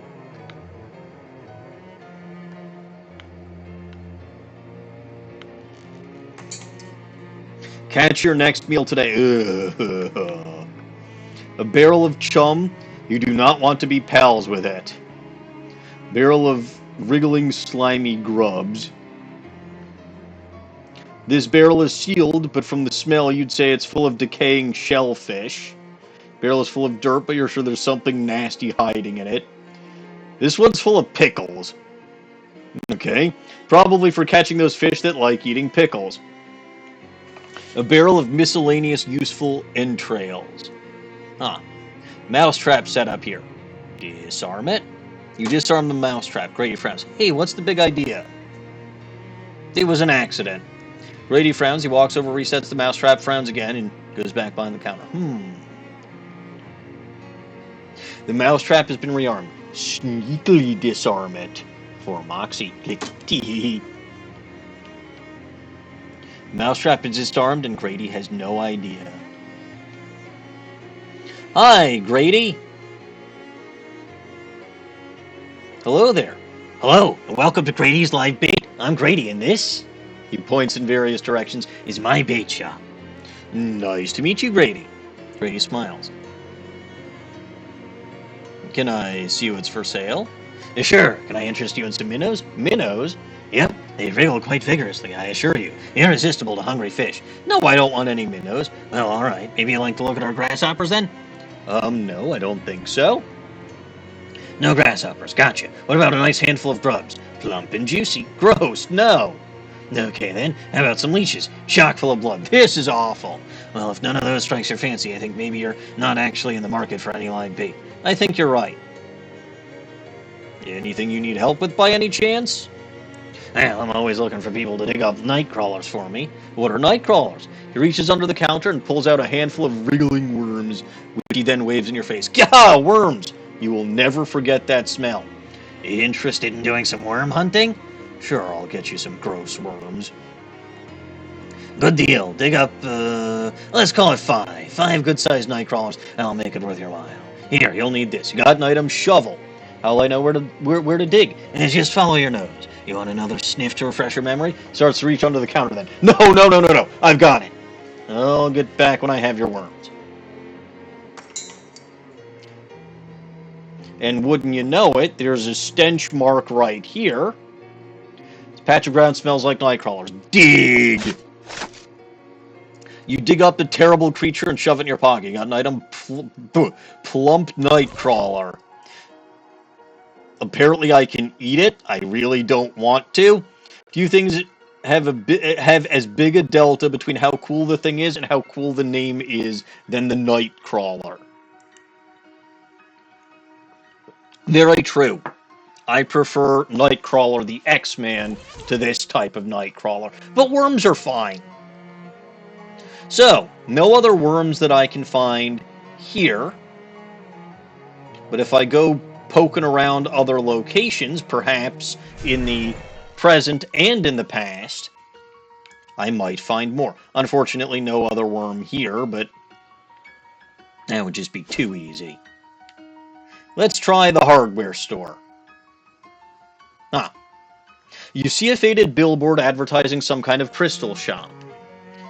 Location unlocked, Crystal's Crystaldream Valley Crystal Shop. I'll continue going where I was, but I want to go there too. It's fun. There's a Nightcrawler over here. You dig out the terrible creature and shove it in your pocket. I don't think there's another one in the past, but you never know. I mean, I can always just check. Oh, right. There won't be anything in the past because I can't even leave the frickin' store.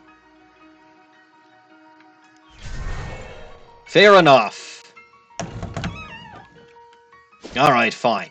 Off to the distillery. Okay. The trees in this clearing are tagged for felling. Seems some big city construction company plans on crafting a giant crossbow to kill a god. Absolutely not. Not today, big city construction company. Not today. No killing god!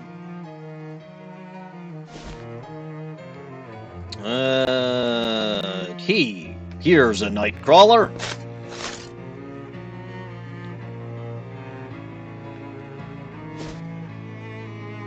Is there one by the lighthouse, maybe?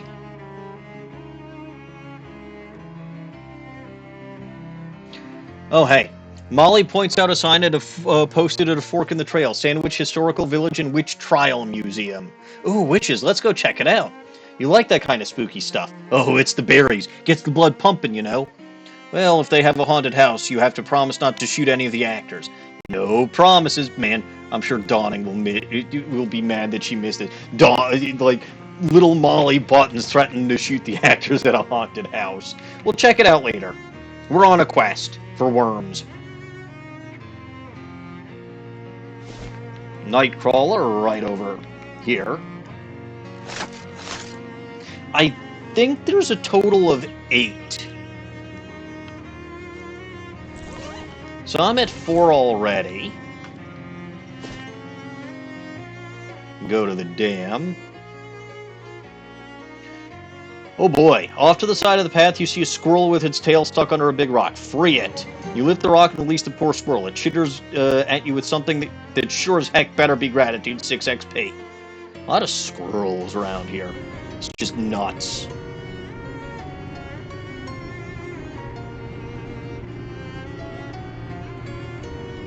Okay, no Nightcrawlers here, but what about in the past? Well, would you look at that?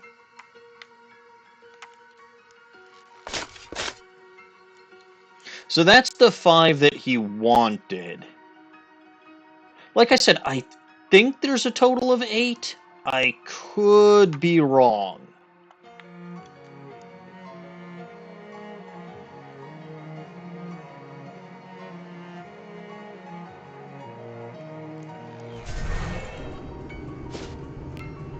Alright, so that's all of the locations that I've already been to.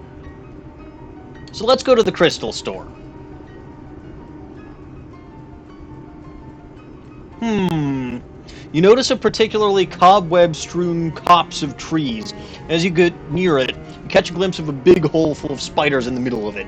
You can just barely read the old wooden sign next to it declaring to the world that the hole belongs to Beppo. Location unlocked, Beppo's hole. This location will not be available. You will literally not be able to go here if you have the game set to arachnophobia mode. I don't give a fuck, and Dawning's not here, and it's probably as good a time as any to go visit Beppo's hole.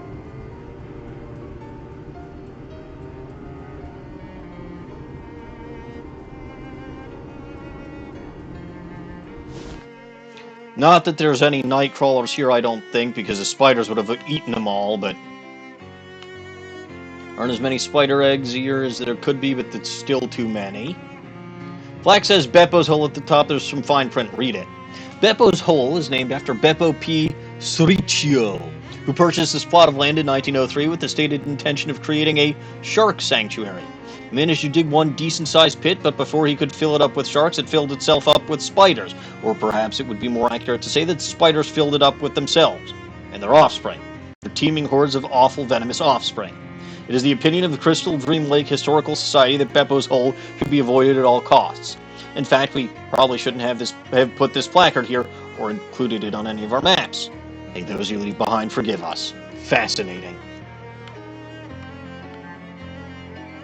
Wriggling mass of spider eggs. This is in fact Beppo's hole. Definitely a lot of spiders in this hole. So this is how you can battle infinite spiders. I've got a fucking spider count, so... 5 more for 91.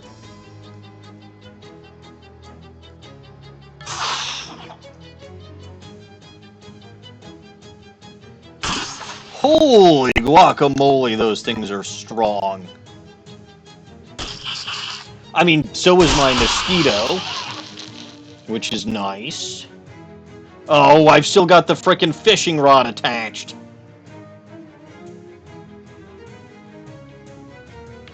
That was my mistake.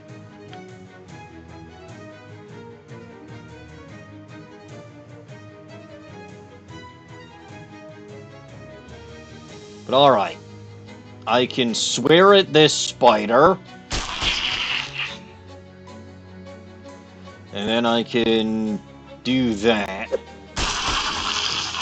And we still managed to win despite my idiocy. Spider fangs, spider venomous sacs, spider eggs. Hooray. Alright, before I forget... What weapon was I using? Barbecue tongs. I don't think I have... Yeah, no.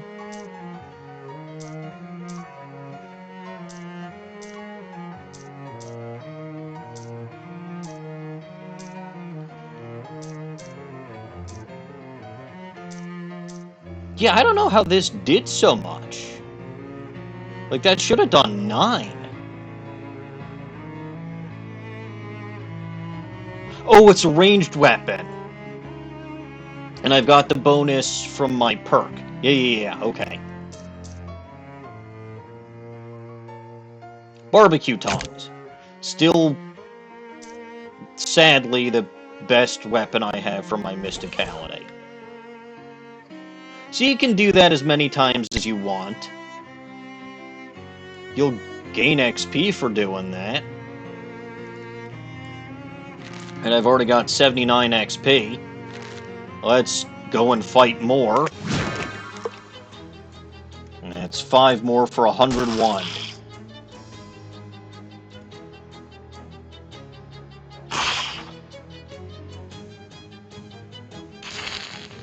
Jesus, those are powerful. Now, unfortunately, right, I haven't been damaged yet, so my mosquito there won't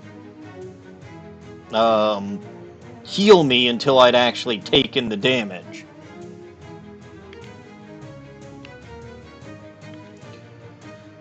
But alright.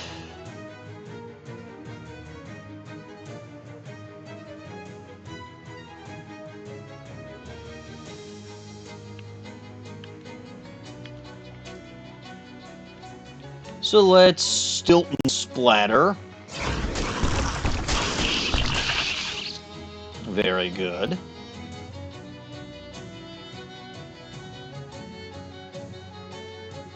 I forgot that I powered up Queso Fustalento.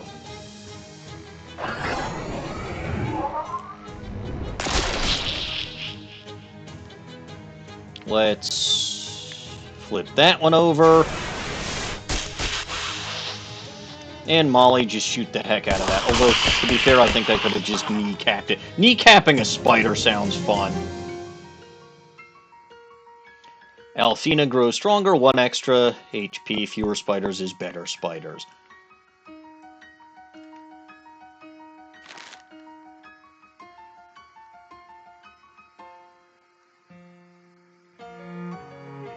Ah, hell, we're getting close to 12 XP, or to 100 XP. We'll do this one more time.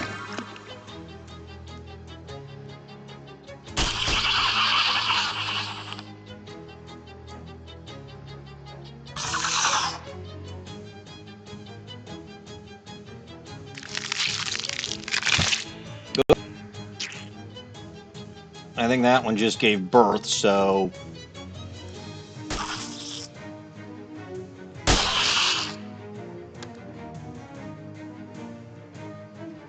Yeah, one of them gave birth, so it's another spider. Alright.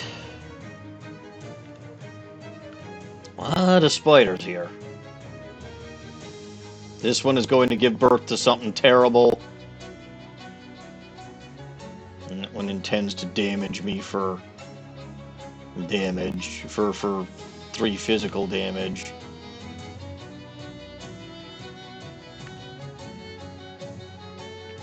Alright, I don't want that thing giving birth, because although I have the spider counter, it's not... Like, I don't want infinite... Like, I don't think I actually get more XP for the more enemies that I fight.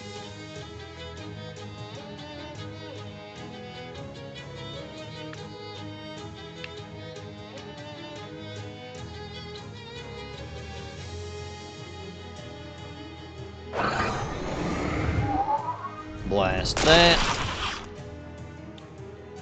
And I don't have any more AP. I thought I had 3 AP now, but I could be wrong. And we'll just deal with that.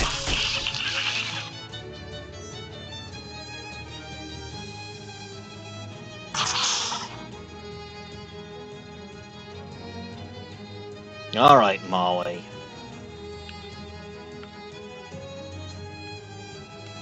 Kneecap this spider.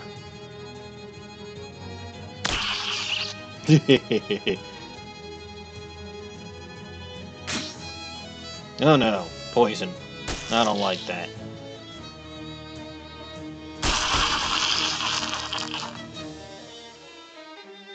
And you're coming after... Oh, you're coming after the mosquito, which means the mosquito's gonna go bye-bye, but... Oh well.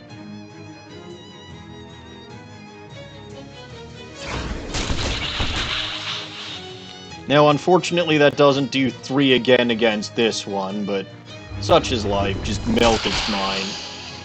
Oh, right, it's +1 AP regeneration that I have. A spider leg wand. Ugh.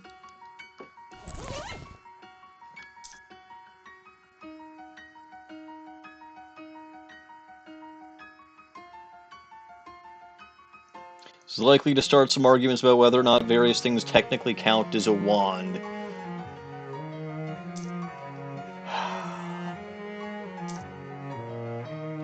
I don't want to, but unless I'm specifically fighting the shadow creatures, this is the better weapon. Or fighting something that's immune to poison, but... The actual reason you want to come here, though, is not to experience grind unless you absolutely want to experience grind. I want to go for Limburger-Limberness, because I want that extra AP. It's because of this. And if you have arachnophobia mode enabled, you won't be able to do this.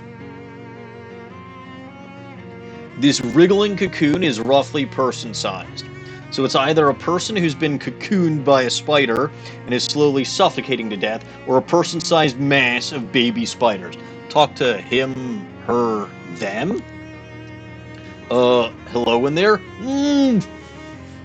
Are you a person or a mind-breaking quantity of baby spiders? Is that the kind of noise that a whole lot of baby spiders would make? Cut them free. You cut apart the cocoon, knowing that it's probably just a guy in there, but secretly hoping that it's a trillion baby spiders instead. Sadly, it is indeed a guy, but since you're so into spiders that you deliberately checked a setting to let us know, why not take a second to close your eyes and imagine if it... So, this dialogue over here is because I have arachnophilia selected. Sadly, it is indeed a guy, but since you're so into spiders that you deliberately checked a setting to let us know, why not take a second and close your eyes and imagine if it had been a trillion baby spiders, just pouring out of there and covering you entirely. Wow. Phew. Thanks, friend. You had me worried there for a sec. They call me Doc. I came here to get some free gauze. Got a bit more than I bargained for. Hi, Doc. I'm Margaret. I assume from your doctor hat thing that you're literally a doctor? In the sense that doctoring is my profession, yes. In the sense that I have a legal license for practicing it, no. You were looking for gauze? Yep. The webs from big spiders like this make really great surgical surgical gauze. It's strong, self-adhesive, and even sterile if it's really fresh. Though unfortunately, I kind of bit off more than I could chew. You can chew it too? No, I meant metaphorically. One of the great big spiders that live in Beppo's hole caught sight of me. I don't recommend messing around with that hole, especially if you're flushed to the gills on medicinal alcohol. I see. Ask him about hobo code? No, sure, I can teach you the hobo code for all kinds of medical terms. Teaches you how to read his handwriting. He teaches you how to read his handwriting, because he's a doctor and they've all got shit handwriting, although, you know, again, when it comes to handwriting right now, I don't exactly have an arm to stand on, or a hand to stand on, or a hand to write with. Y'all know what I'm fucking trying to say.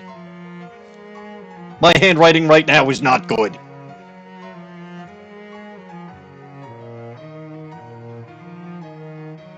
Yeah, that.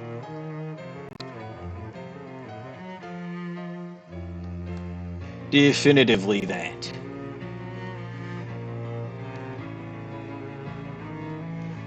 Alright, so he teaches you how to read his handwriting, then teaches you some hobo code. Excellent. Ask about something else? We'll tell him about the hobo camp. So any hobos that you happen to encounter, even outside of Ocean City, you want to tell them about the hobo camp.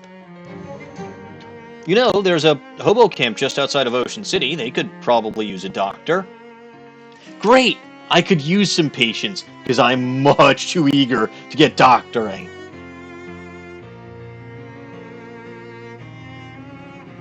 That's a joke that works better out loud than in print. Much too eager? Much too eager, much too eager, much too eager, much too eager. I don't get it. But, anyway, see you there. Okay, bye. So you unfortunately will not be able to 100% the hobo camp if you select arachnophobia mode.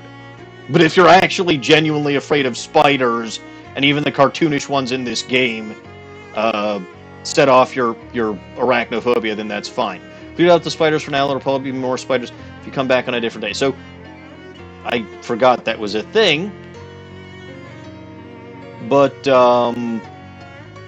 you can't infinitely... You can battle all the spiders every day, but you can't battle infinite spiders in one day. So they took away XP grinding, which makes a certain degree of sense, because that's one of the things that made West of Loathing so easy. Eating multiple foods and potions and all this shit. also made it very easy, so gave you 1 food, 1 potion, 1 booze. Anyway, you push through the woods and into a small clearing, and you discover a group of 3 vampires. Because apparently you aren't allowed to discover anything good in any of these clearings. Well, I say 3 vampires, but there's 1 vampire, 1 bat, and 1 small cloud. So it could just be a vampire, her pet bat, and leftovers of a bean's lunch. Leftovers of a... Funny thing is, I actually had beans with my lunch because I had nachos. Or nacho dip. And I put refried beans in it. I assure you, we are all 3 vampires. No crap, you heard me. Talk to them. So what's the deal here? Are you demonstrating vampire evolutionary line or something? What? You know, like the bat evolved out of the cloud and then humanoid vampire evolved out of the bat? No, it's, is a bat a caveman vampire? No, if anything, this is more like these 3 states of vampire matter. What? You know, a solid liquid and gas. Bats are a liquid? Look, the metaphor is not the perfect one. Are we going to fight or what? Keep talking, 5 moxie. Honestly, I'd rather keep talking about vampire physics. This is interesting. If you 3 are solid, liquid, and gas, that implies the existence of a 4th kind of vampire, right? Look, I already said it's not the perfect.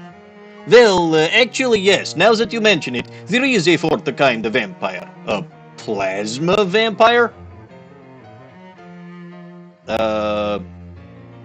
That's plasma is in the state of matter, not plasma is in blood plasma.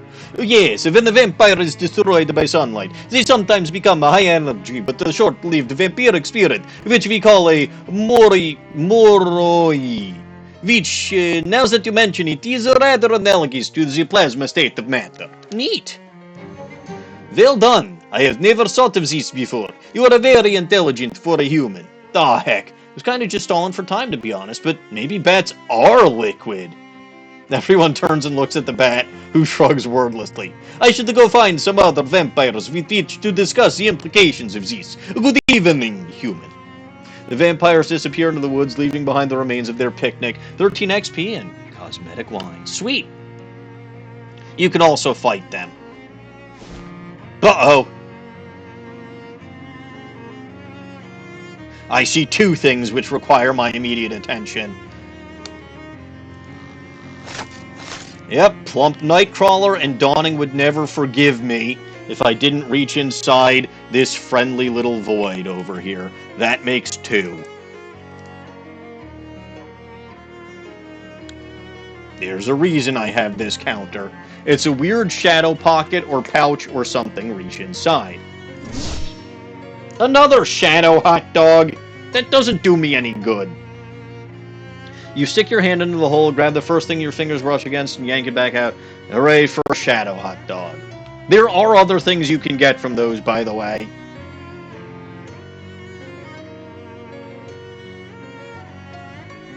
A wormhole, one that you dug, not some sort of rend in time space. No, we've had plenty of those already.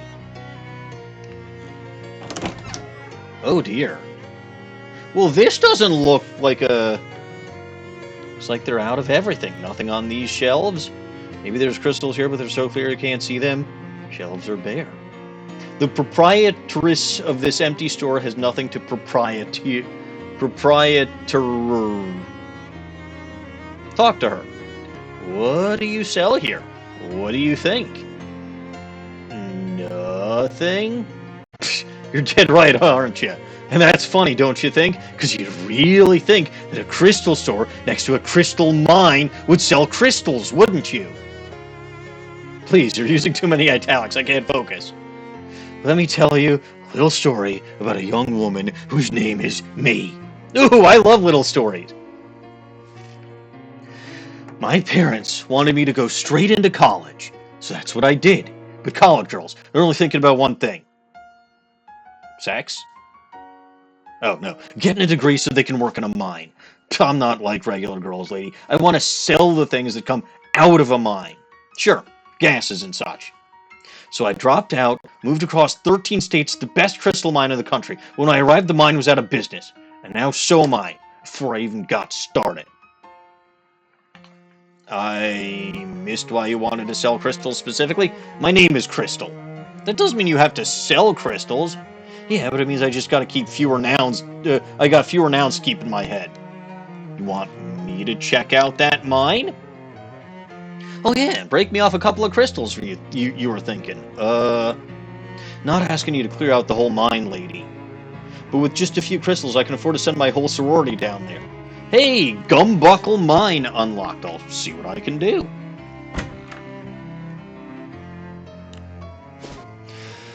Mine, the Gumbuckle Mine. See a familiar... Oh, hey. See a familiar-looking person heading towards you on the path. As they get near, you realize the reason she looks so familiar is because she looks exactly like you. Again, approach her.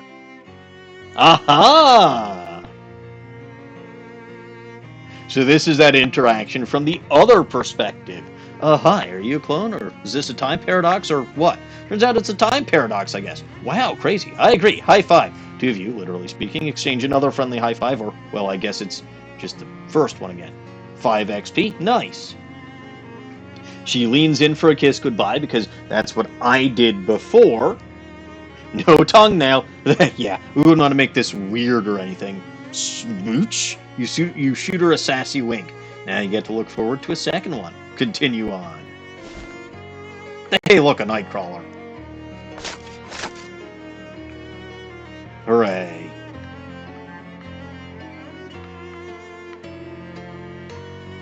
This elevator has rusted into a state of total functionlessness. Wonderful. Gumbuckle Mine Foreman's office. Well, that's all boarded up. I'm pretty sure I got a crowbar. Yup, door is comprehensively boarded shut, but I have a crowbar. Crowbar makes short work of the long boards. Go inside. What the hell? It's another friendly little void.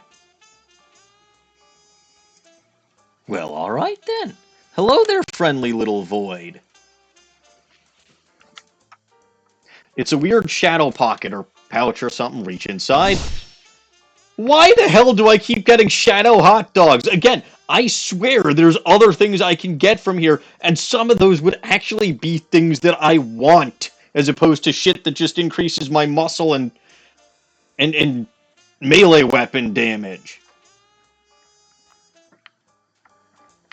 I think I broke it. This filing cabinet is newer than the rest of the furniture, but it's still pretty wrecked. See what's inside. Just some shoes that probably made sense to somebody at some point. I got flip-file flip-flops. Okay. There's nothing on this desk except a very old pink slip. Read it.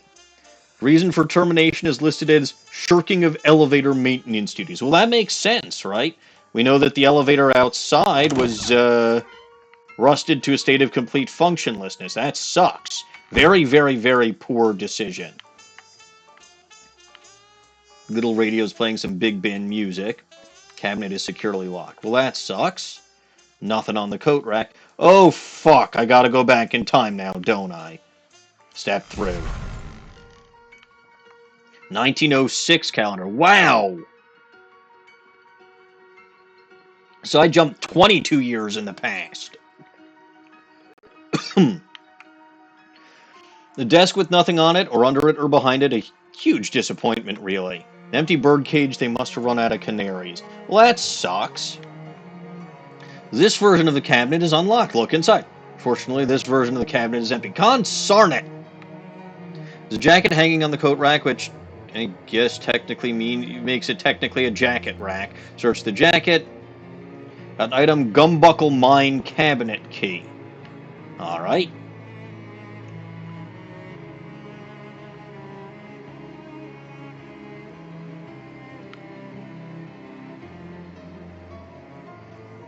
Uh-huh.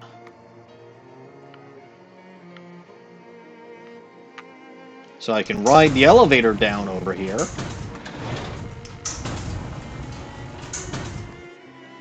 And hey, there's a night crawler there. Dig up the terrible creature and shove it in your pocket. Plump night crawler. That's 8. I think there are 8. There might be more. The support beam is lousy with termites. Well, that sucks. This table is bare except for note reading IOU1 helmet. This cabinet is labeled dynamite storage and is extremely locked. Well, darn. Even if I had a wire coat hanger, I don't think I'd be able to unlock it. Huh. It's a very large, oddly shaped spherical rock. Has a hole drilled in it. Shine your flashlight into the hole. Flashlight reveals sparkly colored crystals inside. It's a geode. Well, that's nice. Now, if only I had a way of splodimigating that. But the dynamite is all sealed. Oh well.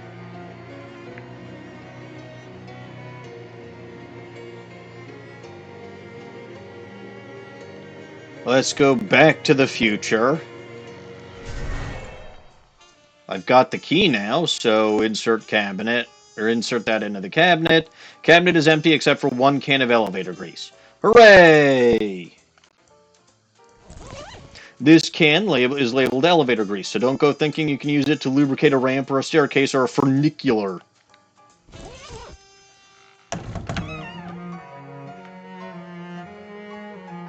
It's too far gone for grease to help at this point. Really hope somebody got fired for doing such a terrible job of taking it. They did. It was a pink slip. It was this pink slip. But alright. I can lubricate it in the past. Give it a good greasing. A squirt here, a dollop there, and kapow!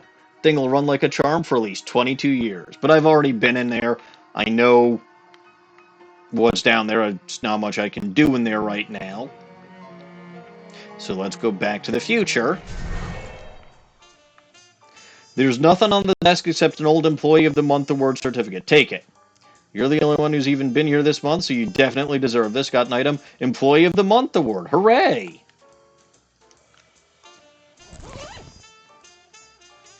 This award is made out to Herbert Gutchins, but for all anybody knows, that could be your name. Flash it to increase your maximum and current HP by your Moxie once per fight.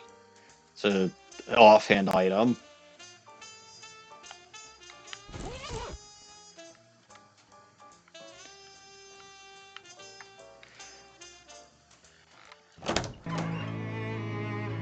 Elevator has been remarkably well maintained. Nice work. Write it down.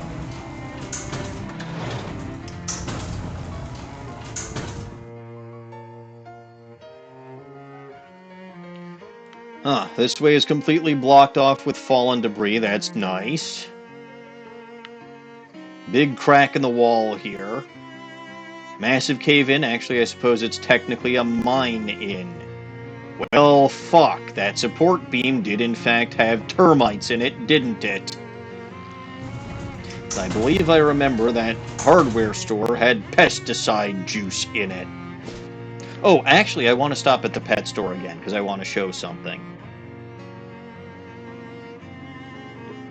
Your meandering hike takes you near the lake, which may not have been reflected in the map display, but you'll have to suspend your disbelief on this one. Molly picks up a flat stone and skims it expertly across the water. Nice one. Thanks. Hey, kitty, how big a rock do you think you can chuck? Raw muscle isn't exactly my forte, but I guess I'll do all right. I don't remember if she says anything differently if she's a pig skinner. You pick up a fist-sized rock and pitch it in the lake with a splash. A loud plonk follows close behind. And you turn to see Molly picking up a softball-sized rock with a grin. That's impressive. Ah. See? So this is, you know, again, her original dialogue will say, if you say, I've always got room for a gun-toting girly on my team, or a gun-toting cutie on my team, her dialogue there will confirm she's a lesbian, but, like, this outright confirms it. I may look like a girly girl, but my Tommy's got a kick like a mule. Gotta keep the rust off these pistons, you know? His Tommy your boyfriend? That sounds kind of... My girlfriend's name is Nancy. Tommy is short for M1912 Thompson submachine gun. Oh, right, I knew that. She heaves another large rock into the lake. You try your best to match her, but not much of a contest. Molly's muscle increases by 1. So she's a gun-toting cutie who works for the mob. She's a lesbian and she's muscular. Yeah, no wonder she's Dawning's favorite character. But if we go back to the pet store, after disarming the trap, the mousetrap in the past, we now see a fat, happy-looking cat lounges here, and I can pet it. You give the cat a little scritch behind its ears, and it begins to purr loudly. Aw, she likes you. Her name's Dottie, by the way. New cat unlocked. So I scritched her behind the ears.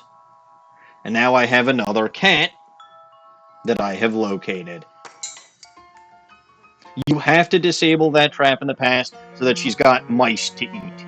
Otherwise, Dottie will be very scrawny and sad.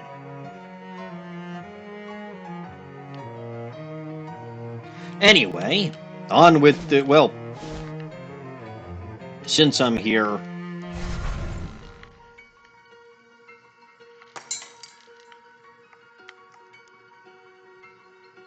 I'm done. Fantastic. That's even more than I asked for. Hand over the worms. As promised, an honest pay for an honest work. 160 meat. Can't help but think that revolting pay would be more appropriate, but Grady beats you to that thought by pulling a flower pot out from behind the counter. Hello, Joe. I just got a potted night crawler. Hooray! Thank him and leave. How are you, Mr. Joe? Alright, back through the TURDIS we go. Blast forth. Where was I? Oh, right, I was on my way to the hardware store. Uh-oh.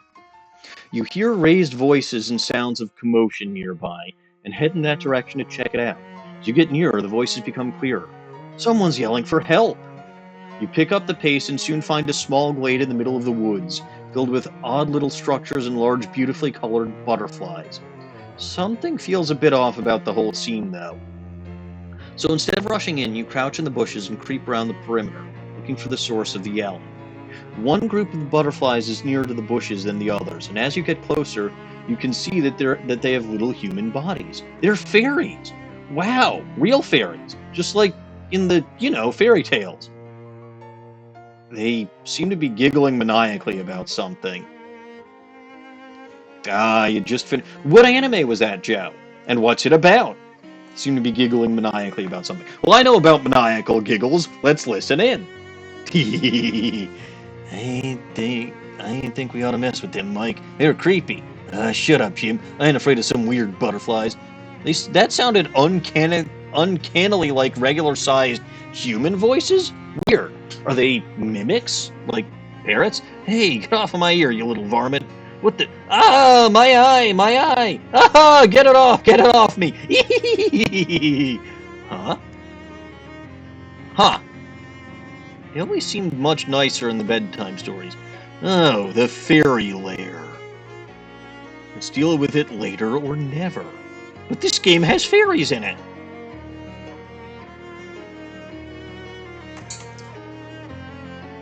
Alright, so we've done everything in the past that we want to do for Grady.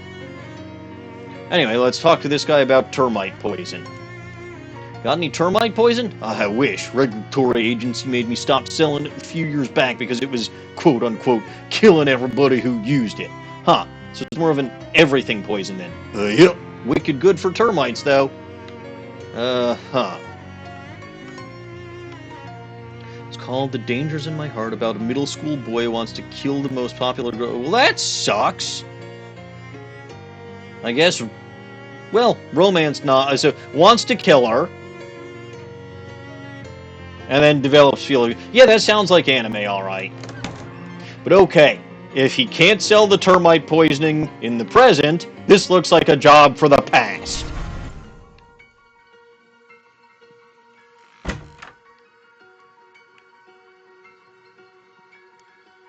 I changed my mind about where to put the outhouse. For some reason, let's put it by that cave full of mushrooms. The mushroom cave? That's an odd choice. Nobody goes mushroom picking there anymore on account of the monsters. Monsters? Heh, well, that's the rumor. You ask me, someone just ate the wrong kind of mushroom and had a bad case of the giblies. Anyway, I'll get the pit dug tomorrow and have the outhouse finished the day after. Perfect. Alright, shelf is laden with dangerous pesticides you're pretty sure were banned years ago. Among them is see a mason jar filled with an oily brown liquid. It has a handwritten label that says termite poisoning. Ask about it. How much for the jar of termite poisoning? It'll be 22 meat. I'll take it. You buy the pesticide and place it very carefully in your sack. 22 meat. You got the item Thermoblast termite spray. Mind you don't get any of that on your skin. Don't breathe the fumes and don't pour it down any drains or rivers or otherwise let it get into the groundwater. And if the jar starts to melt, get it in a fresh jar right away. Thanks.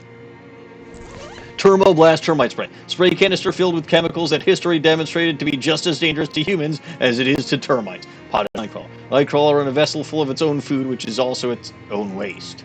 Wonderful.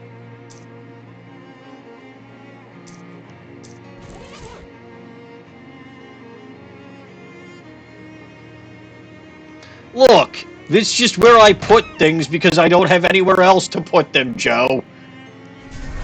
Also, welcome back. And that, like I said, that anime seems kind of like a somewhat typical romance anime, where you start out being tsundere and just end up being, or yandere and whatever, I don't know. Back to the Gumbuckle Mine. Yeah, that. Gumbuckle Mine. That's in every anime, I'm sure. More fragrant spores.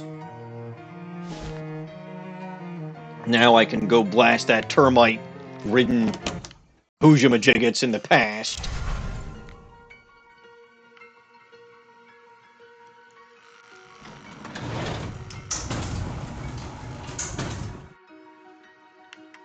Support beam is lousy. With termites, hose it down with chemicals, but don't breathe any of them in! You don't have to put the gas mask on for that, don't worry. Support beam is now termite-free. Hooray!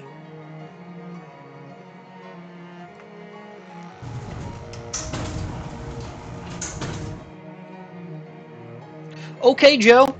I mean, again, enjoy whatever you enjoy, and, you know, again, it's... I won't say that they're my favorite type of anime, but I have watched romance animes in the past. Like, I think the specific one that I did was a stupid, goofy one called Ouran High School or something like that, but it's not that I don't watch those kinds of... Actually, I think the Ouran High School might have been a reverse harem anime. But whatever. Big crack in the wall here. Aha! The support beam may be old, but at least it's not full of termites. Good, good. So now we can actually get back here. It's one of those fancy mining helmets on the table. Grab it. Some mining helmet. Oops. +2 physical armor. Helmet is heavy, but it has a light. Aha! An extremely enthusiastic rat has chewed a hole in this solidly locked, solid steel cabinet. I can reach in. Root around the cabinet, you manage to find one stick of dynamite within arm's reach. Got an item, 22-year-old stick of dynamite. This is a 22-year-old stick of dynamite. You're lucky you found this instead of a 44-year-old stick. They get really dangerous when they're that old. So that's kind of your clue, right? That plus walking over here and seeing the geode, where you can stick your dynamite in. But the description of that 22-year-old dynamite is your clue. Because you can try to stick the dynamite in there and explodimigate it. I've played this game enough that I can tell you it won't work. The 22-year-old dynamite's not powerful enough. So what you have to do is you have to go back to the past, with the 22-year-old dynamite. You've got to go through the mine, Stick the dynamite in there. Don't light it up. Do not. Like, it prompts you right away to do that, but don't.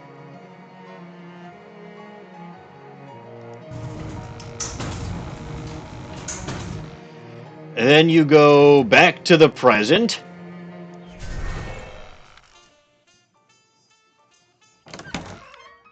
This is all just very confused. Like, I can see how someone would screw this up if they're doing this for the first time.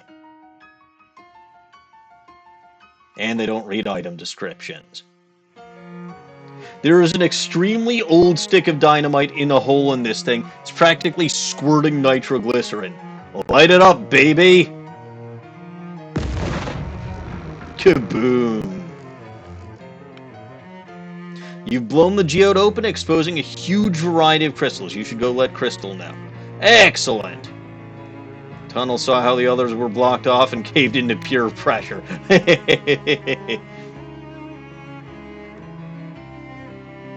Actually, what the hell am I doing? I can just go straight back to the crystal store.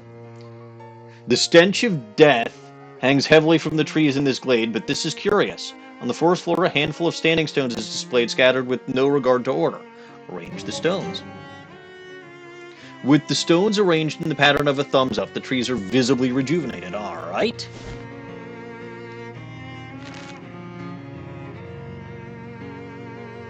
Man, I am getting XP slowly. It's easy to remember Crystal's name because that's the thing she doesn't sell. Well, she's about to sell it. Talk to her. How's that mine of mine? Break off anything expensive? Yes, in fact. You did? Well, that's just great. Hang on a minute. She leaves and comes back an hour later with 2 big armloads of crystals. You just give me a couple hours, okay? You just give me a couple hours, and I'll give you a fully functional crystal shop now, okay? What should I do in the meantime? Got some old magazines here somewhere. Ah, yeah, here they are. Read the magazines for a couple of hours. You spend a while reading. It's mostly op-ed pieces about political scandals from 20 years ago, but you manage to learn a thing or two. 20 XP. Crystal eventually taps you on the shoulder. All set now. Don't suppose you want to make a purchase? You know, this magazine is fascinating. Say, did you hear about those sketchy land grants up in Oregon? I remember my grandparents talking about it. Boy, that Mitchell. What a sneaky snake. Yeah, anyway. Got you a little something to say thanks. When I was going through the crystals, I found a small one that I really can't sell for much. I just thought of you. Got an item. Twinkling crystal statue. Alright. Thanks. What else have you got in stock? Cracked crystal orb. Deals your muscle and physical damage once per fight. Crystal chili pepper necklace. Okay. Crystal heart necklace. Crystal pickle necklace. Crystal skull necklace. Crystal snowflake necklace. Golden crystal orb. Silvery crystal orb.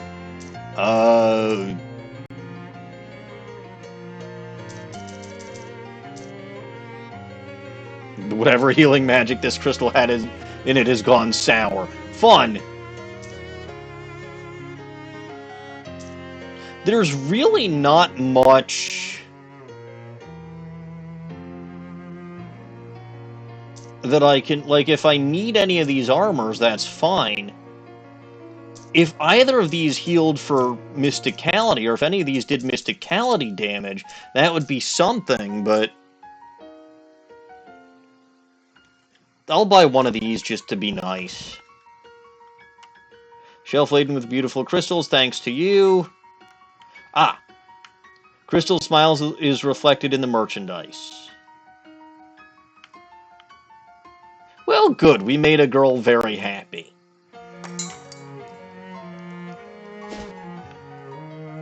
That deals with everything at the lake. Or, not at the lake, at the crystal store. Let's go to the cave. You wander off the main path and stroll along among the trees for a bit. It's nice to get out of nature for a bit, at least until you walk into an invisible spiderweb. Hooray. While flailing around disgusted, trying to get it off you stumble into a second spiderweb, which is straight across your face. And that's how staggeringly blinded you get yourself tangled up with a third spiderweb, this one much larger and stronger, made a trap prey of more or less your size. The extremely large spider sitting in the corner of the web looks delighted to see you, and inasmuch as a spider can smile, this one's smile has poison dripping off it. I'ma fight it! 1, 2, 3, 4, and 5 more.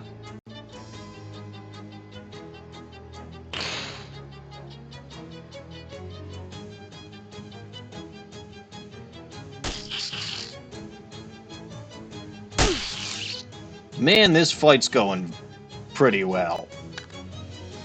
Pretty well indeed. And I haven't even done anything yet.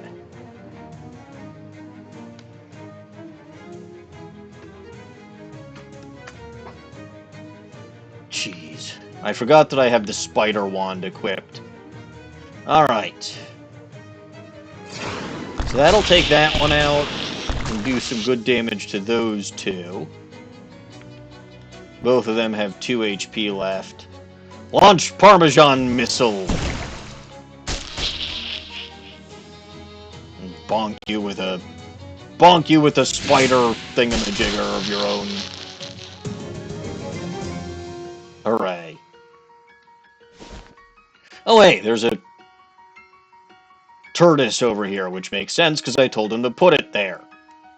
Now, if we go here before messing around in the past, this huge writhing mass of fungus must be the reason why they call this place Mushroom Mountain. Pull some off and fight them. You know what?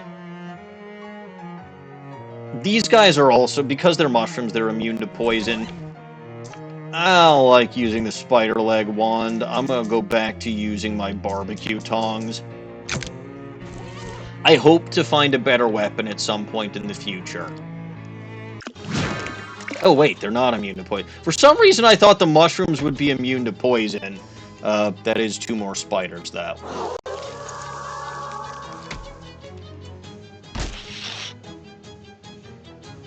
Man, my stench kills everything. I love that. I've never had that ability before because I have never been a cheese wizard before.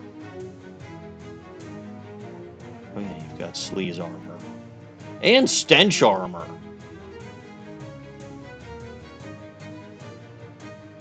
Aha! But not hot. So I actually have a variety, right? I've got sleaze, I've got stench, I've got physical. I've got hot damage. I mean, not that I really needed to do that because it would have KO'd from the poison, but...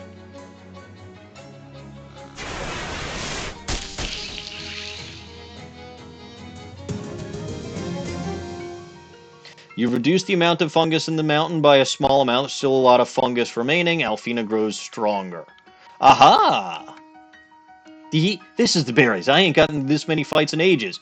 Well, you don't do a lot of fighting for the mob? Ah, they're all wet. They're always giving me an earful. Shooting up the place is bad for business. Blah, blah, blah.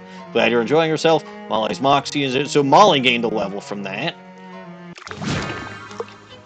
And more mushroom people and more spiders.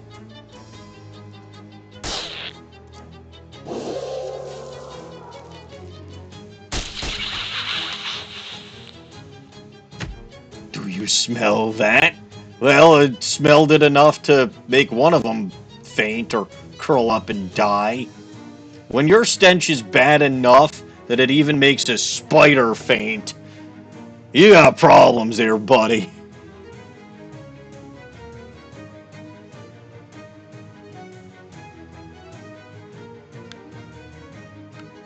It's a man-mush magus. It's not going to do anything this time, but, like, I might as well melt its mind and prevent it from doing anything. Then I can do that. And it dies because of its poison.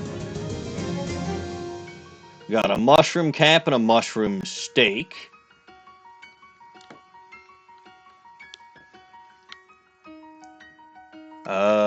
Is that all of the mushrooms? No. Okay. That is, in fact, 2 more spiders.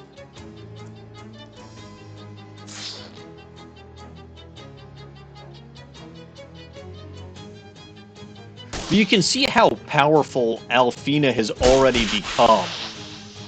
I mean, granted, I gave her those 3 chows, but, like, she is very, very, very good at her job. And it's kind of also funny if you fight vampires to fight vampires with a mosquito. One bloodsucker with another. Huh. This might actually be an infinite...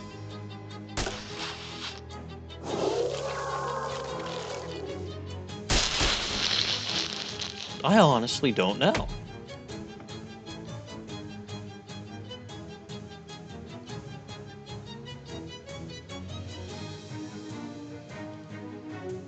Why does this one only take 3 hot damage? That one takes 6, but it's got more HP.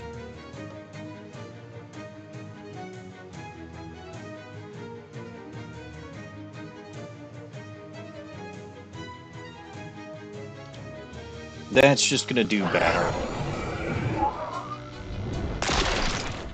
And then I've got my Parmesan missile.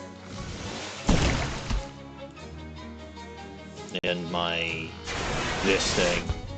Cook the mushrooms!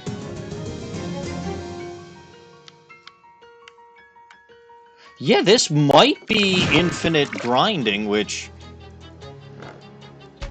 the spider hole wasn't for some reason. This is? I mean, okay, I guess maybe it's because of something else. But oh well. Can you smell me? Alright, well, good night, Normans. I'll be here for over an hour, still, because fun. Alright, melt that thing's mind. It'll faint due to the poison. Melt that thing's mind and KO it. And even though it seems like this thing should resist hot damage, it does not.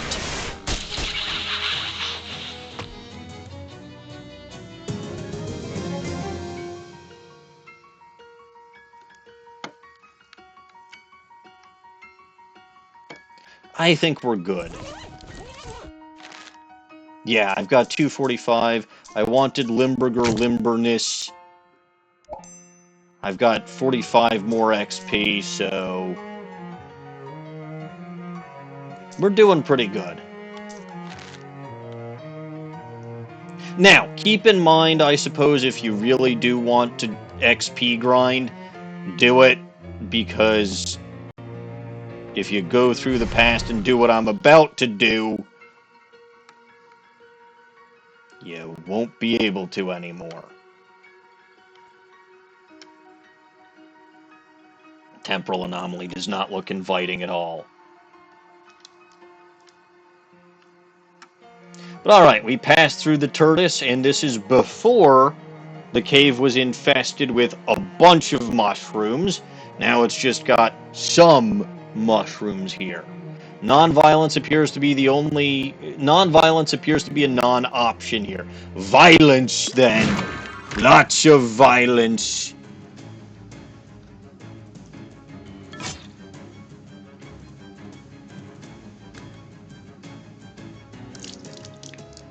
Man, they really went after my mosquito. Oh, right! Molly isn't here. The companion doesn't show up in the past. Huh.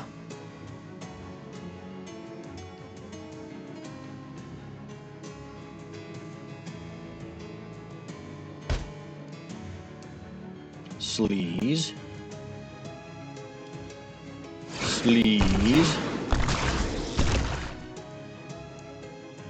Ah, yes, those are, Sleaze armor.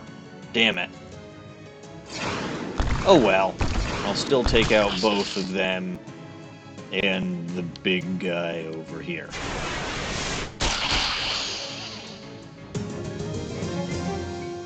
You taught those mushrooms a lesson. They're certainly not, you're not certain they ever actually had the capacity to remember or forget. I should check out some of these items, by the way. Mushroom cap, +1 mystic physicality, so my hat's still better.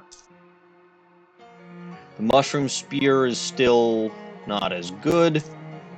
You remember the very idea of this crystal was no more than a twinkle in Crystal's eyes? Yes. Mushroom steak increases muscle and max HP. So, like, yeah, none of these are actually useful to me.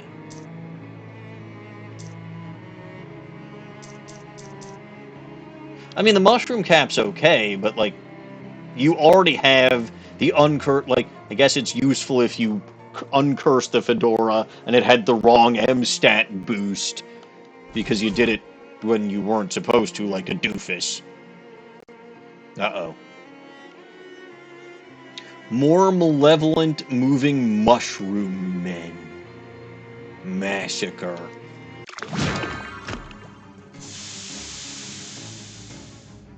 Oh boy.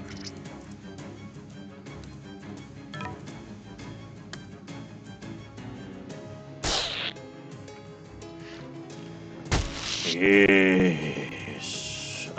Mushroom explode spore.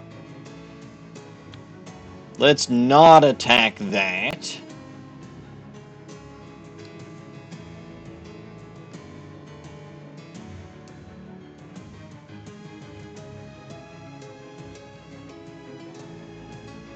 Let's melt that thing. Let's swear at that thing. Let's...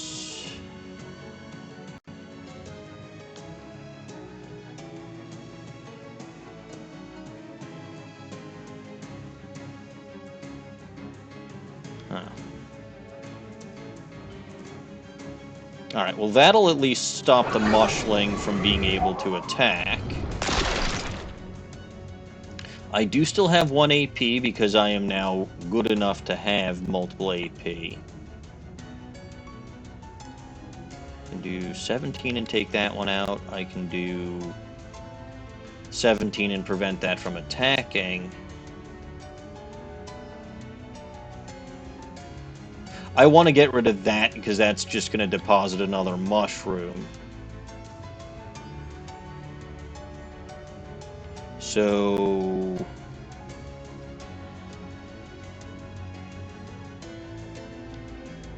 I'll target that. And then you... I know that's not going to... But, like, yeah, you're poisoned. You get rid of the little mushling, which I wish you didn't, because that was going to go on its own.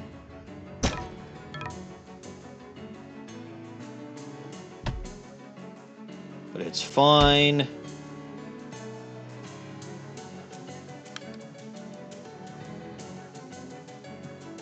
I can do my damage to this thing. I do still have to take out the Splode Spore, but if it's at the end of the battle, it doesn't matter. You have once again asserted the superiority of mammals over mushrooms. Excellent. The third and final group of hostile fungi. And a spider. Knock the spores out of them. Now, these are difficult fights, especially since they happen to have extra spider support, but I technically have extra spider... Well, I was going to say I technically have extra spider support as well. I guess I don't!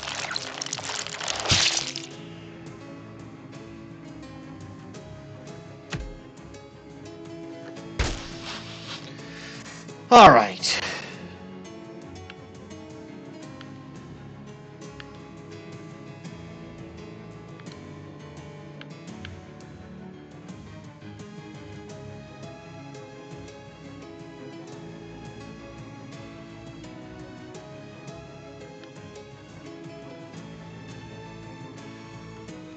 Let's see. Use the nuclear bomb. Get rid of a bunch of these guys, because that's a problem. Now I have 3 AP still.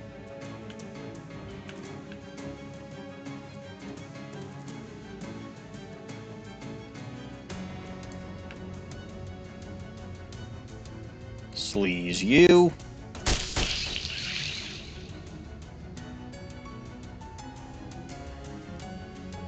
Parmesan missile you. Melt your brain. And when you have 1 HP left and are poisoned, I will deal 17 damage to you. Hooray. There we go. You reduce the number of ambulatory mushrooms in this cave to 0. 12 XP. 0 is the proper number.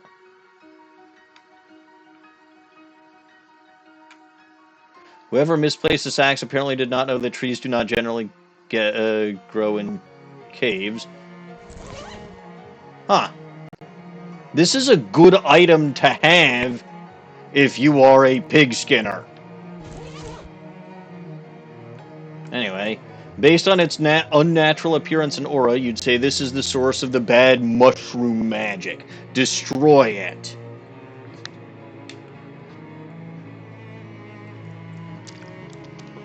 Alright, there we go.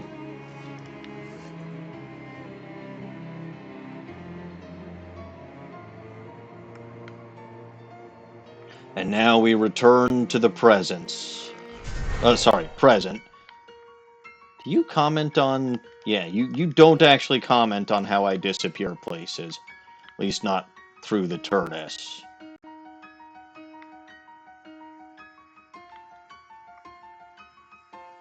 Now we can actually get into this cave.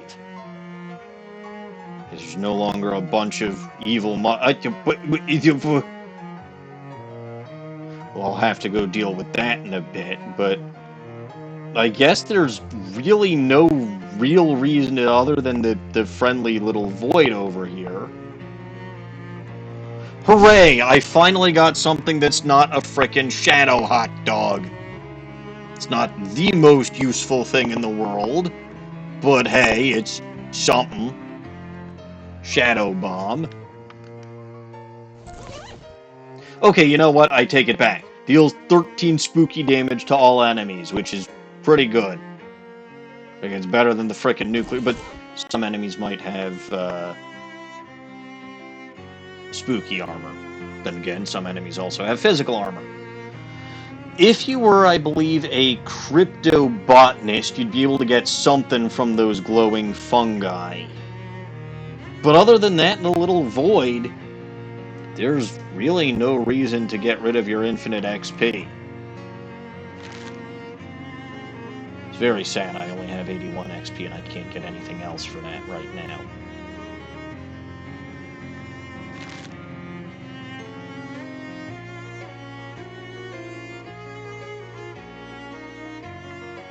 So that's the Mushroom Cave. Let's go to the fairy lair. Squirrel brings a squirrel brings a large uncracked nut to you for assistance. This takes a lot of humility for a squirrel. Crack the nut for muscle. Your powerful hands pulverize the nut completely. The squirrel snorts the powder off your shoe and you worry that you've set him on a bad path. Hooray, 5 XP. Uh-oh. Another friendly little void to stick my hand in. Man, Dawning's gonna be sad she missed all of these. Oh well.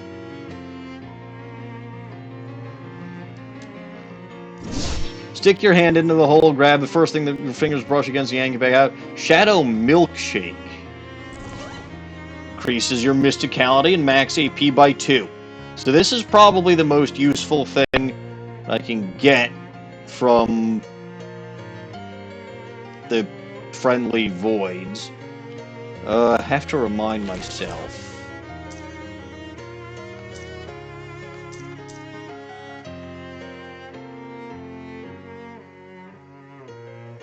Healthy Glow is fine for now.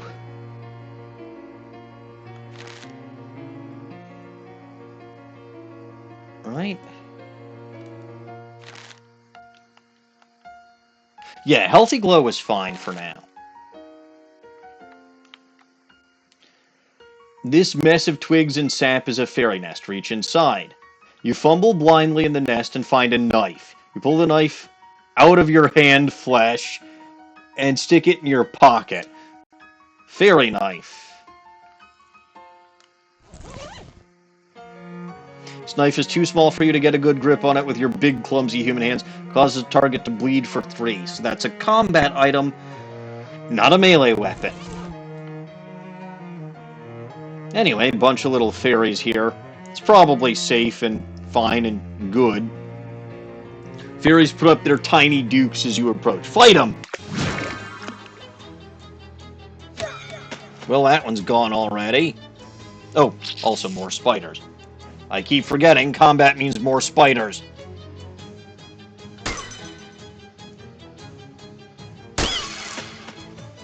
Whew. Too powerful. Alright, so we have here a fairy exploder.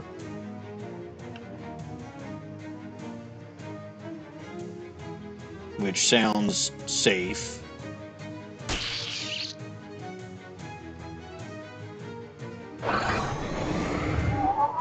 And good. And fine.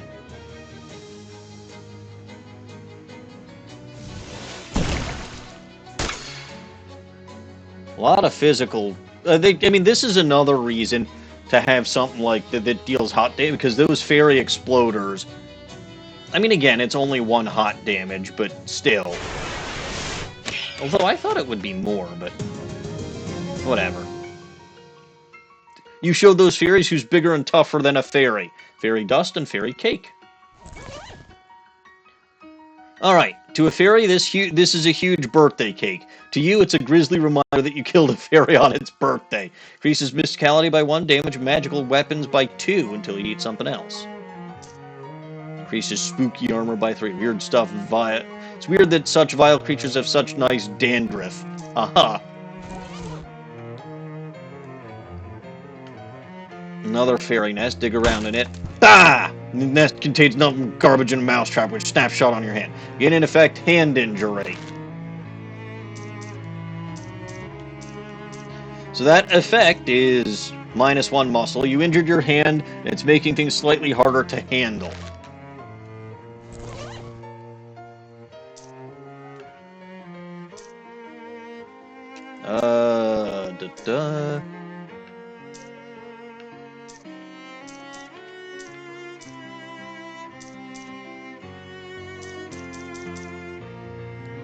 Somewhere I should have handful of water.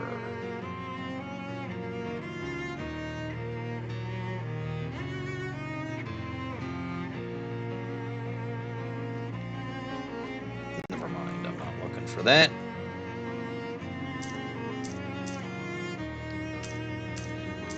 Might be medicine?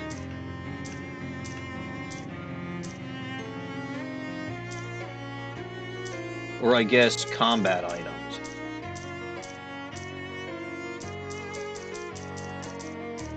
Ah, well that's a handful of dirty water. Handful of holy water, no. So where is the handful of... I've got like at least 2 handfuls of... Oh, here we go.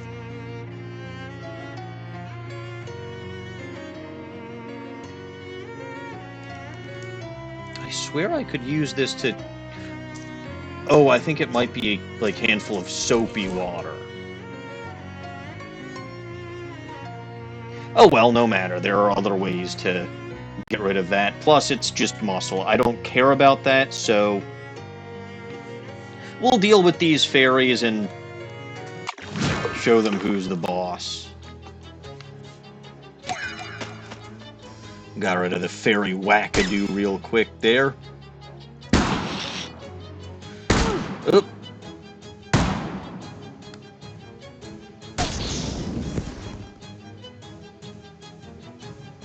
Well, there goes the fairy gunmother. Like, these fairies are fainting, and you can see that I got healed by my mosquito. These fairies are going down faster than I can tell you what they are.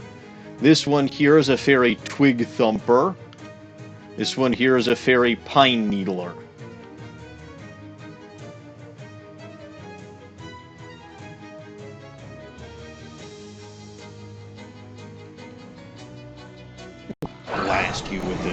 stench bomb.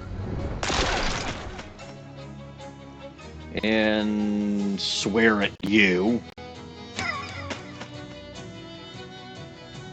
And I know I have another AP. I don't need to use it. Let's just get rid of that spider. We got fairy dust, more HP for Alfina. Excellent. I am truly the fairiest of them all. Hopefully this one's not a trap. Must be the home of one of the wealthier fairy families. 180 meat. I'll come back to that later.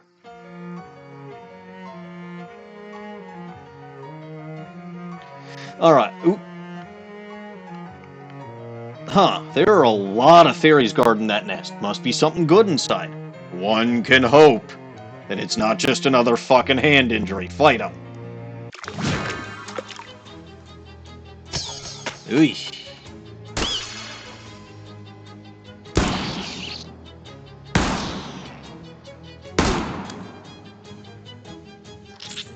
Oops.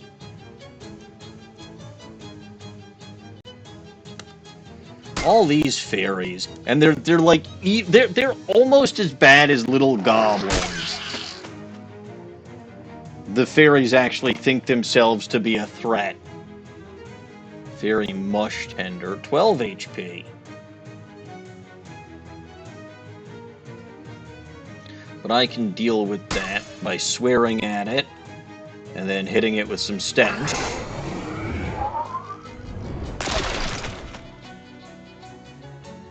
And then launch the missile. Why is it that the magic classes in the Loathing games are like so... Well, to be fair, okay, I was able to get some broken combos with the Jazz Agent and the Pig Skinner, too. There's a Fairy Star Wand. You won. Access to that undoubtedly wonderful nest is now yours. I am vibrating with nest-related excitement. Oh, dear. Oh, hi, Molly. Hey, kitty, hold up a minute while I hit you on the knees with this lead pipe, okay? What? No! Oh, come on. I got a swell idea for improving my kneecapping technique, and I want to test it out. Well, you can wait until we get in a fight with someone and try it out on them. Phooey, I hate waiting for stuff. Molly's cap knee now deals 5 extra damage. Hooray. What does that fairy thing do? This tiny wand is tipped with a star made of solid gold. Don't get too excited, though, because it's only like 1/10 of an ounce.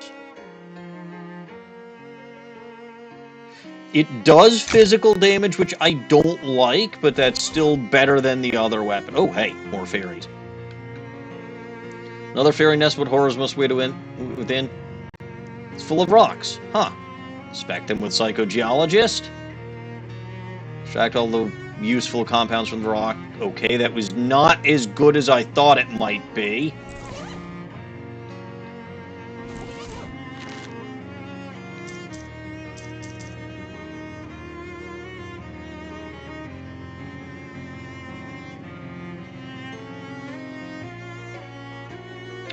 I mean, at this point, Wisdom of Jarlsberg is basically clearly superior to Fingers of... They both cost the same, but it's +1 Mysticality, which I actually like, and +3 to magical weapon attacks.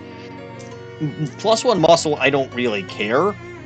And then it's only +2 to... So, yeah, no, Wisdom of Jarlsberg is next. Right, huh? A lot of fairies... well, that's what you said about the last nest, and it didn't turn out to be the case.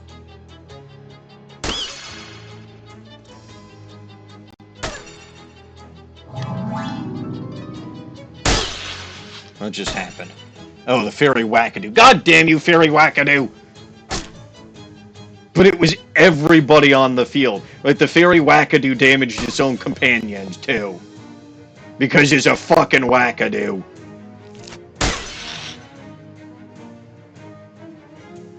Alright, there are a heck of a lot of you, aren't there?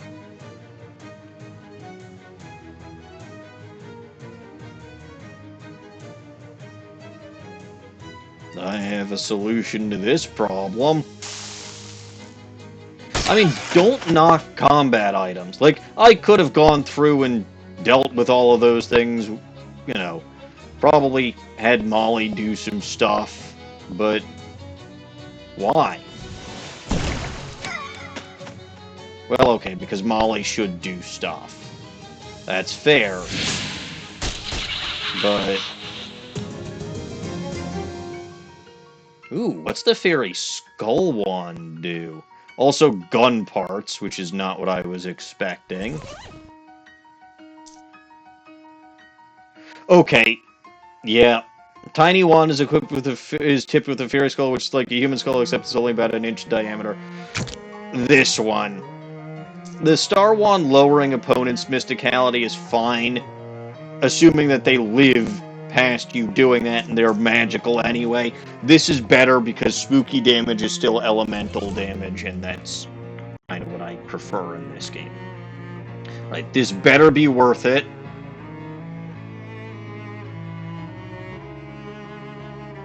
One of the fairies was probably using the ring as a crown and got an item, Ring of the Raucous Fracas.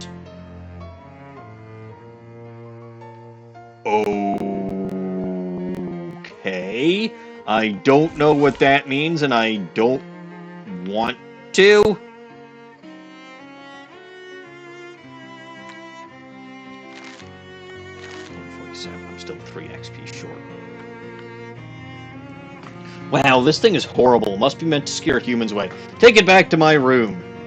Wait, seriously? You want to take this obviously evil, obviously extremely ugly statue back to your room? The room where you sleep? Yes!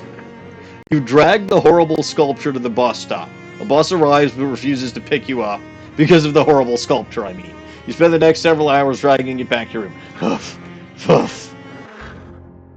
You find a spot next to the window for that horrible potted worm Grady gave you. Great. You put the crystal gave you on the shelf. Is that clear? Crystal. And then we also have this. So we got a lot of fun items for our room. Just looking at this thing makes you mad. Pretend to fight it. Duck and weave and bob and swat. Are you shadow boxing or are the shadows boxing you? Gain in effect fairy fisticuffs. That is +3 to melee weapon attacks.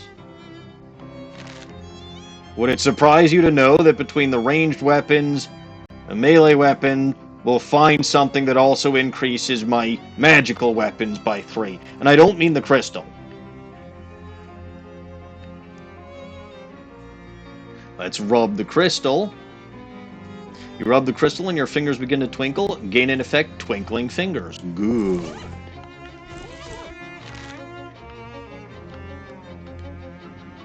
So that is +3 to magical weapon attacks. Oh, maybe it is that crystal. For some reason, I thought that crystal did something different depending on what player class you had. It must be a different tchotchke that I'm thinking of.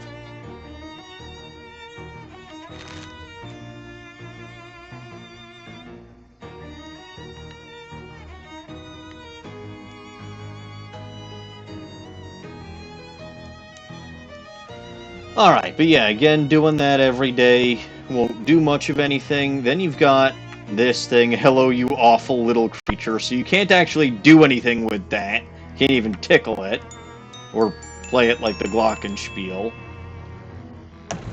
But, I'm gonna now show you how to get rid of... Oh, hold on. Saw something about phone messages? Ah, call Don T. Let's call the mob back. Don Toblerone verbalizing. Hey Don, it's me. Ah, splendiferous. Kudos on your triumphal completion of my previous assignation. You're welcome, is that all? In fact, I have another item of business to be attenuated, which I believe to be suited marvelously to one of your skills. Which one? No, I mean... Well, regardlessly, we require that you proceed apace to Crystaldream Lake, wherein is located a purveyor of tools and implements of construction. Say again? You might vernacularize it as a hardware store. Ah, right. You guys run out of cement or something? We have a necessitude that you will perform upon this place of business, what we categorize as a shakedown. They owe you meat? No, we are merely desirous that the local commercialists, retail emporia feel a measure of intimidation. Okay, I guess I can handle that.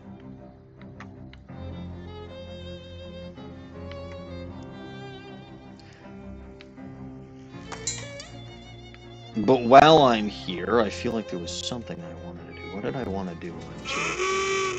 Not get run over by a car. What are my stats?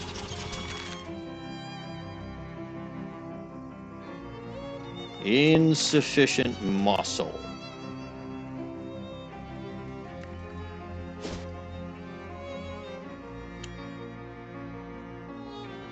Oh yeah, I was trying to figure out, or I was showing you all how to get rid of the negative perk. Ah, my trusted Lieutenant Emmy Zink, close enough. Anarchist hardware, hooray! Here at St. Polycarp's,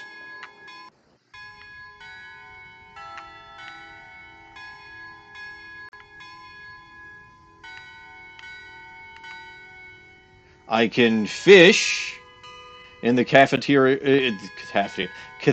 font, which will probably get me some more holy water. But I can also splash some water on my face. So you can do that here.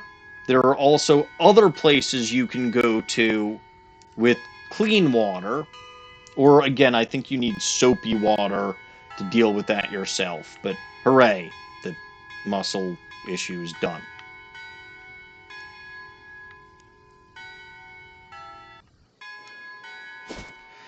Alright, while we're here, let's also go to the hobo camp, because Doc should be there now. I've got plenty of paper clips, man. And I got them for free.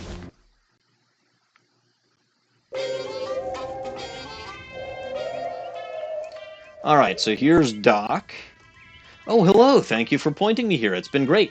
Nice. Yeah, I bet everyone's real glad to have a doctor around. Yep, although we've got a pretty robust lot here, so there hasn't been anything really interesting for me to do yet. But you know what they say?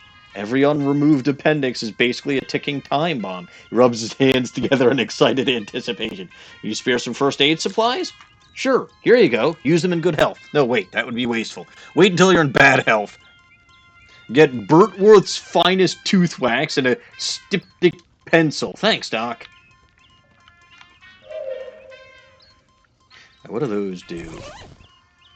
Alright, that cures bleeding, and that increases Moxie by 1, which you would theoretically want to actually use in good health. That's it for those guys. Alright, I forgot to warm my hands today, so let's warm my hands. Back to Plunkett Street. 10 XP, great! Because now I can get Wisdom of Jarlsberg. I'll focus on these mostly before I focus on improving my combat skills.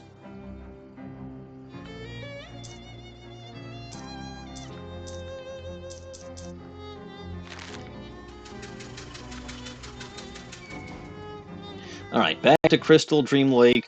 I was told to go to the hardware store and perform a shakedown. So that is what I am going to do on this day.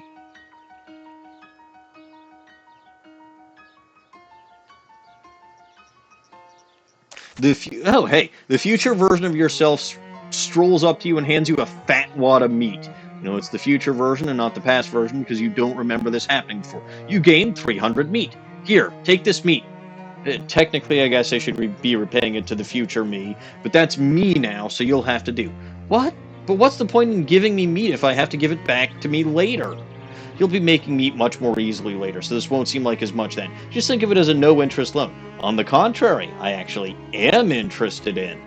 I'm sorry, I actually am interested. She rolls her eyes at you. Sheesh, future you is a jerk. Anyway, don't forget to pay you back, or the universe will probably explode or something. Continue on my way. Well, I've been making meat relatively easily, even without that loan from my future self, but sure, fine, whatever. Alright. Let us propose a shakedown. Proprietor. Propose a shaking. I've been asked to shake up some of your merchandise. Come again? There's some mob guys who want to intimidate you for some reason, so they sent me here to shake things up or down, something like that. Well, those cans of paint over there could use a good shaking, and I ain't gotten around to it for a while. Okay, sounds good. Can't say I feel particularly intimidated, though. Alright. Paints in all of this season's trendiest painted colors, such as tan gray, mango olive, and magenta gray. Shake them up. You give all the paint cans a vigorous shaking. The proprietor nods his thanks. I don't think that's what the mob guys had in mind, but sure. And you still got the same stuff for sale. Oh, actually, I want to go to this thing, because I've done everything I need to do at the Mushroom Cave. So, change my mind about where to put the outhouse, put it by the Sandwich Museum. I've already got a pretty state-of-the-art toilet facility there, but it never hurts to have a backup, I suppose. Alrighty, I'll get the pit dug tomorrow and have the outhouse finished the day after. Excellent. I mean, their state-of-the-art outhouse probably isn't a TURDIS like mine. But I haven't been to the I haven't been to the Sandwich Museum yet, so I probably should go there. I know that I've got the Glaxton Valve and I could go to the lighthouse and progress the story, but I mean, what the fuck's the fun in that?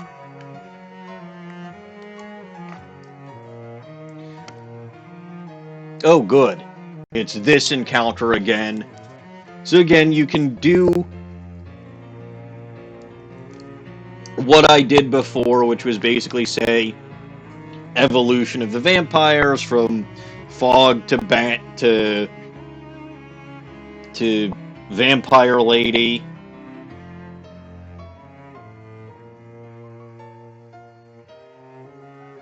It's the same conversation over again. I'm gonna fight them this time because why the heck not? At least it gives a little variety. 1 billion cuts. That's lovely.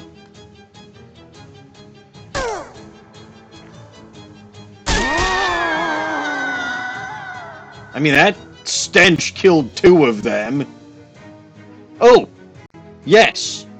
Sorry, I didn't notice this, but if you help the hobos enough, you may occasionally get a random hobo to help you during your battles. So this is Ignatz Stempel. I don't know why they... Look, I still love the idea... Also, hi, KR. I still love the idea of fighting vampires with a mosquito, which is exactly what I am doing. I'm not going to be an XP or a whatever hog here, and I'm just going to clobber that spider. I could KO both of these right now, but we'll just let... I mean, Molly's cat knee can now do 9 damage. So the Ignatz over there wasn't really necessary, but again, it's one of the reasons why you want to be nice to people, because again, the extra combatant in the form of a hobo can be nice. If you're helping the mafia, or the mob, which I am, you may also occasionally get a mafioso, and then there's another person down the line Let's cap knee for a bat which doesn't even have knees, because this makes perfect fucking sense. Good job, Molly.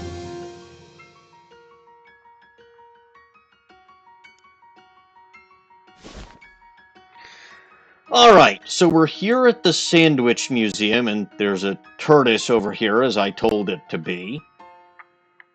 Let's read about this town. The village of Sandwich was home to a terrifying witch cult until all the inhabitants were convicted and executed in the witch trials in 1692. The village stood empty and uninhabited for hundreds of years. Come explore the town and learn more. Well, that sounds fun. How are you this fine evening, KR?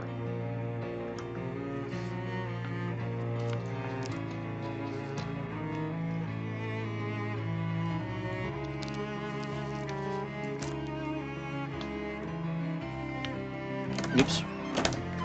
Let's see. This house was the residence of the Danforth family. Step inside to learn more.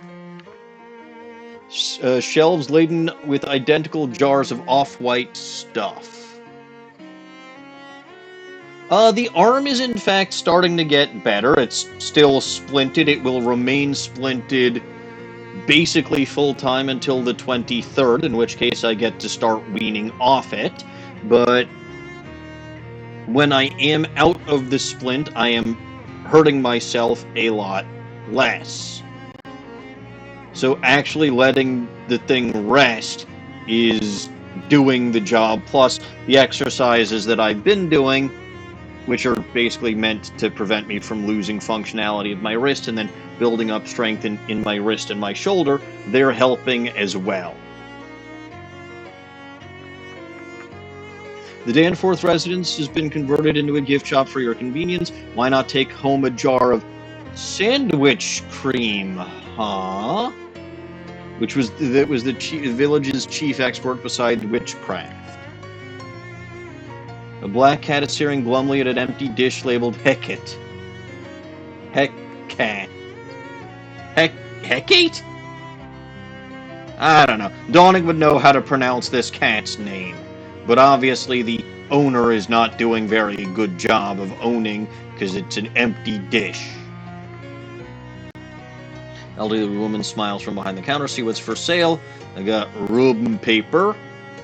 Special piece of papers for making rubbings of historical graves and such like that. Thanks to advancements in rubbing technology, I don't need charcoal or anything. I'll buy one for reasons, and then I'll buy 2 sandwich cream.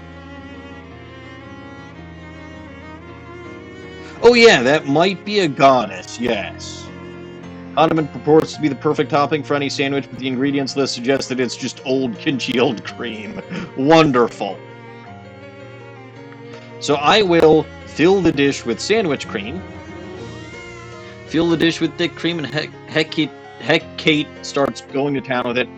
I can now pet the cat to receive a boon. I like Morgan's boon better than... or not Morgan's boon. Margaret's boon.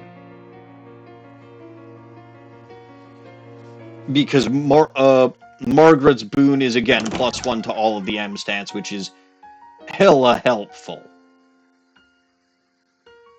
That other sandwich cream, though, you may recall that I needed 3 mana-enriched flowers and 1 sandwich cream to make a little dough baby, which was the familiars that the doughboys had. Granted, I probably won't be using that as a familiar, which basically just means that it's a waste of mana-enriched flower. We already have Ishmael that increases mysticality by 1. I don't remember what Hecate does. I think it's a spooky armor boost. And I'm not particularly concerned about taking damage. Putnam House, which is partially burned down under extremely witchy circumstances. Huh. Everything in this house was destroyed by fire except these 2 objects, which were found concealed inside a metal box. There's an antique rag doll on display here. Take a look. This rag doll has a bunch of old pins and needles stuck into it, and for some reason has the word boring embroidered across its front. The little plaque on the front of the plinth says, witches frequently used special dolls called poppets to curse their enemies. This one was apparently made to target a Mrs. or Ms. Boring, though no one of that name is listed in this town's records. And then, in tiny text at the bottom of the plaque, the pins were not found with the poppet, but were added for demonstration purposes. Interesting.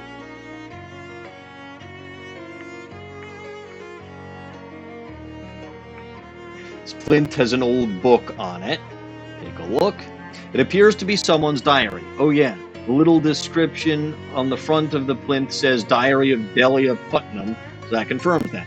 Mostly it doesn't look interesting enough to be worth deciphering the archaic handwriting and spelling, so you flip ahead to the last page.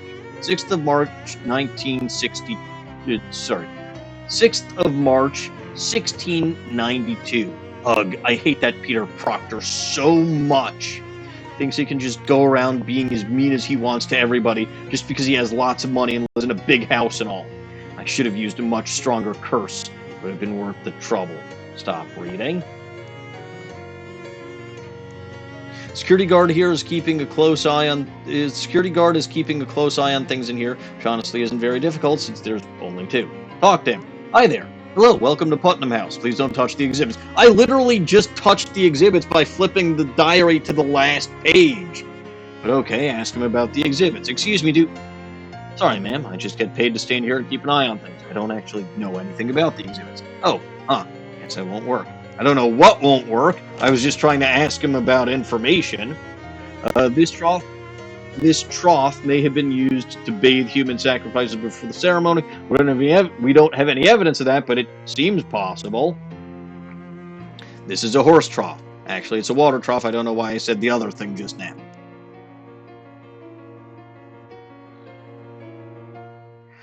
Reel in a pair of old shoes. I got some saddle shoes. Continue fishing. I got a cheese loaf. I remember what that was from the prologue. Okay, I got a moon-eyed ditch nibbler. And everything that was there was caught. Make a wish. What does this say? We actually use this well for water, so please don't throw meat into it. Well, fine. I'll still fish in it, though. Gain 18 meat. It's meat. Continue fishing. 24 meat. Ooh, hooray. So somebody keeps throwing meat down the well, so I'm just helping the townsfolk by getting it all out of there. Okay, Sandwich's Church also served as an ersatz town hall, courtroom, racquetball court, and dark sorcery place. In 1692, the inhabitants of Sandwich were executed in the witch trials that were popular at the time, as evidenced by this old signpost announcing one such trial. The sign is written in rough black wax. Today is the trial of Patricia Williams, who stands accused. The rest of the sign is too weathered and decayed to read.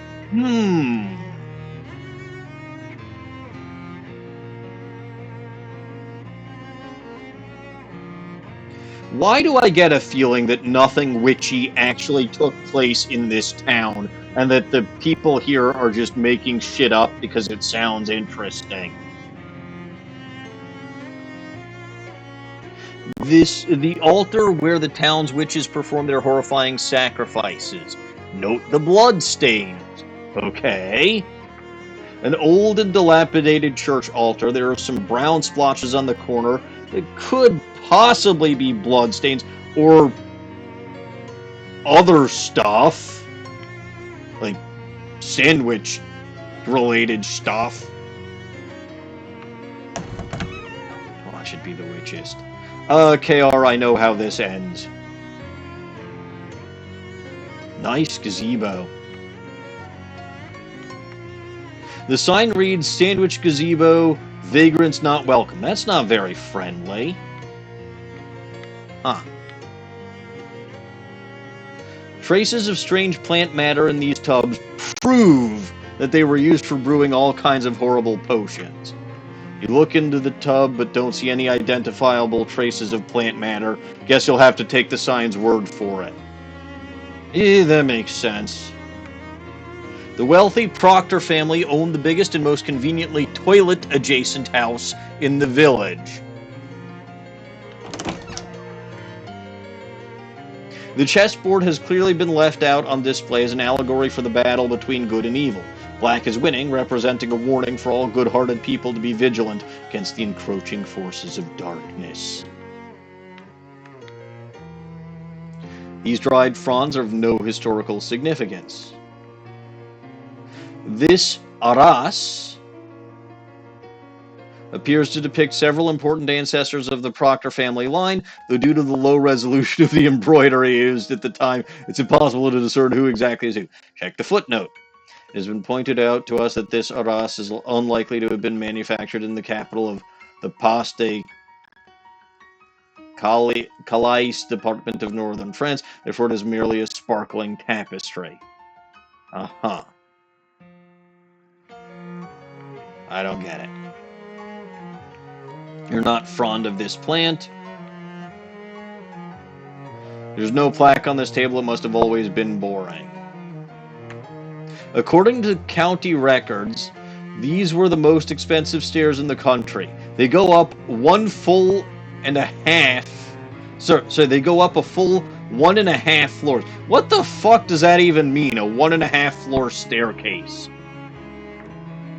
Stairs to the 2.5 floor go up. These stairs just keep going until they hit the wall. Seems like rich people always have weird taste. Yeah, what the hell is the point of this?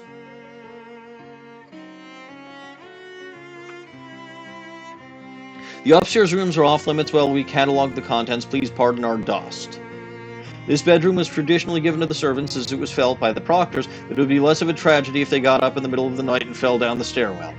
Uh-huh. Mrs. Proctor's bedroom is especially off limits while we figure out how to deal with the strange mold we found behind the wallpaper. Wonderful. Mr. Proctor's bedroom, home to the country's most expensive collection of cravats. This was the bedroom of Peter Proctor, the only child of Nicholas and Abigail Proctor. This was the Proctor spare room where they kept spares of all the expensive things they owned. Uh-huh. This room is not part of the tour and is also not part of the house. How? What? Who? How is this room not part of the house? This room is it. I mean, I guess the only way that could be the case is if there wasn't actually a room back there and it just led to a brick wall or something. But it doesn't seem like we can do anything up here, at least for now. Stairs back down to the first floor, sure. Enough of this nonsense.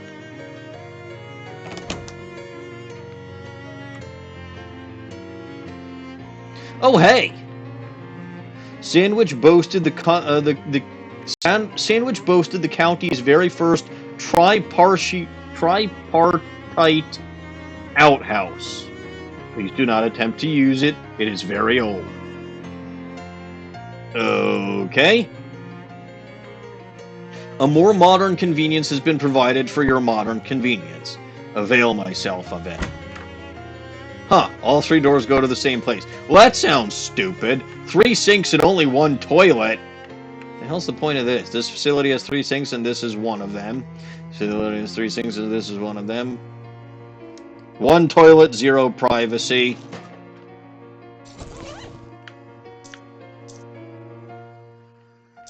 Where's my fishing rod? Again, you actually have to have that equipped to fish in the toilet for some reason.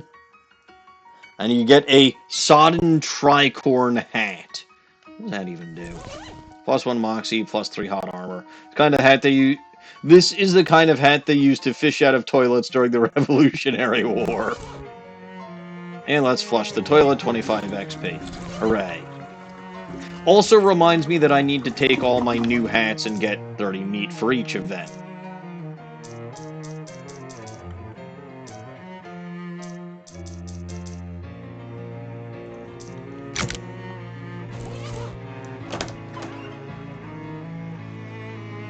So, alright, that's this one. You don't have any interest in investigating the area downwind of that outhouse. Yeah, that makes sense. Leads to a little cemetery behind the church. Check it out. Welcome to Sandwich Cemetery. Please be respectful of the graves. Also check out how many of them were terrifying witches who were executed in the witch trials of 1692. Peter Proctor, born 1680, died 1692, was a duty head until the very end. Beatrice Proctor, 1633, died 1691, a year before that. Abigail Proctor, born 1659, died 1692. Alicia Proctor, 1689. Hold on. Nicholas Proctor, born 1656, died 1886. What the heck? He lived to be 230 years old. Huh. Proctor, our town founder, born 1582, died 1644. Tombstone is engraved with hobo code. Translate it. 7 hobo code. Code reads, a hollow tombstone, possible treasure. You check inside the stone, and there is indeed some treasure. Got an item, satchel's lucky hat. This thing has a solid gold hat band, and there's a tag inside that says property of Satchel Duggins, but help yourself if you find it in a hollow tombstone or something. Plus 30 to meat drops isn't bad. John Putnam, 1656, 1692. Joseph Putnam, 1631, 1690. Mary Ann Putnam, 1632, 1688. Tombstones covered in lichen, which you could get something from if you were a cryptobotanist. Millicent Putnam, 1658, 1692. Delia Putnam, 1681, 1692. Thomas Danforth, 1680, 1692. Clarence Danforth, 1654, 1692. Theresa Danforth, 1658, 1692. Patience Danforth, 1630, 1688. Bartholomew Danforth, 1628, 1687. So it's very weird, more spaces in that direction, but there aren't any more graves. It's very weird that a lot of people died, like even like some 12-year-olds died in 1692, but this one guy somehow managed to live through 1692 and lived to be 230 years old. That's strange.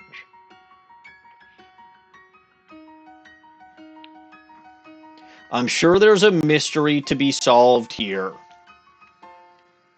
which is probably why I have the TURDIS. But for at least right now, because I'm starting to get a little late, this outhouse has another one of those time portals in it, because apparently it's impossible for us to make a game that didn't include a blatant Day of the Tentacle reference. Flush myself through time in the TURDIS.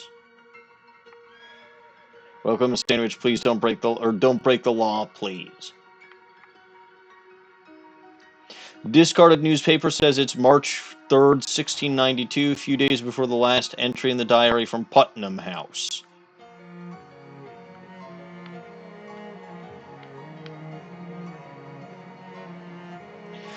I'll deal with this all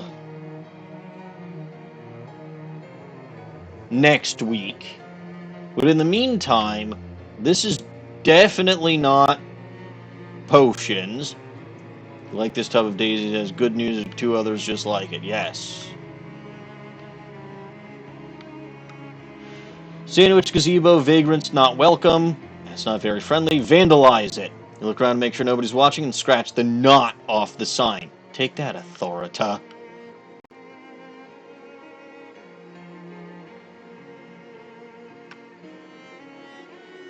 Feels like if you go back to the future, you'd need to flush yourself up the drain. That doesn't make any sense. Flush myself through anyway! Now that we've changed that one minor thing, though, you notice this fellow here. Looks like that change you made to the sign had an effect. There's a hobo hanging out here eating sandwich cream out of the jar. Talk to him, her. Hi there. Enjoying that sandwich cream? Sure am. I can't get enough of this stuff. It's probably why everyone calls me Creamy Steve. Probably, yeah. Best sandwich cream in the tri-state area right here. It's a traditional recipe. Ask him about hobo code. Do you know any hobo code, Creamy Steve? Sure, I know 2 words. Is one of them cream? Yep. And the other one is here. Hobo code knowledge increased. Ask about something else. Tell him about the hobo camp. You know, there's a hobo camp over by Ocean City. I bet they'd be interested in this cream. Oh, huh? You think so? I'd love to share this with other like-minded individuals. Sure. You could set up an extremely specific trade route. Sold! Creamy Steve runs into the gift shop and gets to get some more cream for the road. 15 XP. Okay then. But yeah, at the very least, we know they were lying about this. You look at the tubs and wonder what magic potions made of daisies would do. Maybe make someone nice? The sign reads Sandwich Gazebo, Vagrants Welcome, thanks to you.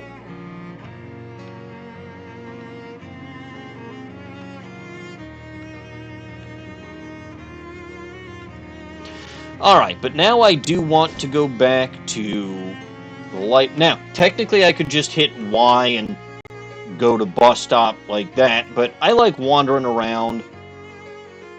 See your past self coming up the road towards you, and remember that 300 meat you owe you. Maybe you ought to pay that back so the paradox doesn't destroy causality or anything. Sure. You stroll up to yourself and hand her 300 meat. As expected, she's a bit puzzled by this. You lose 300 meat. Here, take this meat. Technically, I guess I should be repaying it to future me, but that's me now, so you'll have to do.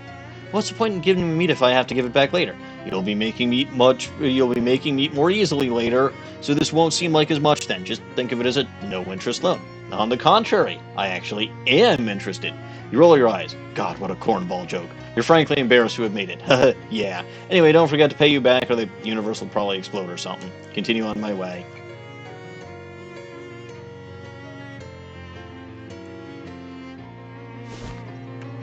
Alright, take the bus back to Ocean City. We're going to stop by the hobo camp and say hi to Creamy Steve. But not before giving this guy a match. Creamy Steve's in the Grub Hub.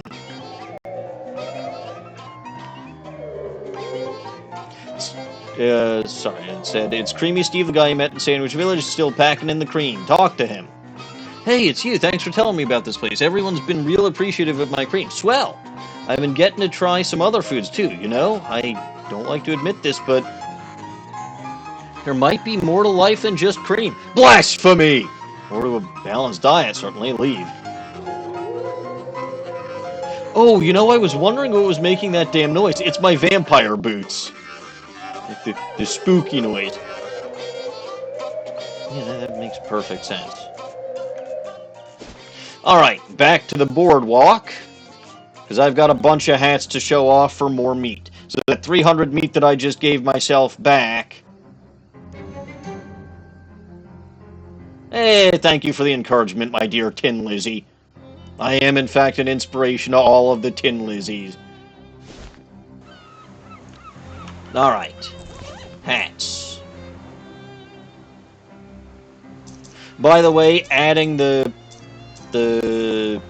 comfy hat lining to this doesn't change it, so it still counts as the same hat.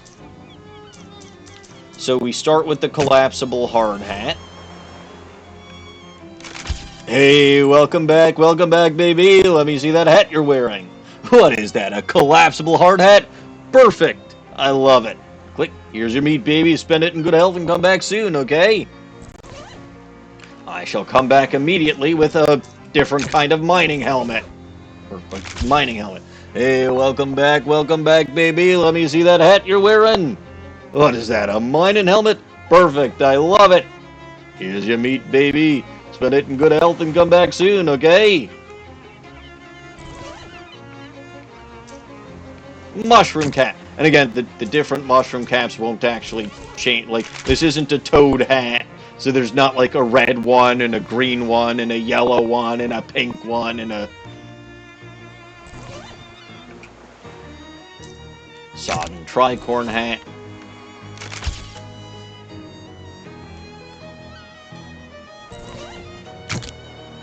Satchel's lucky hat. What is that, a Satchel's lucky hat? Hey, I knew that Satchel fella. He was a wonderful guy. Anyway, here's your meat, baby. Spend it in good health and come back soon, okay? Well, that's all I have for now, but such is life.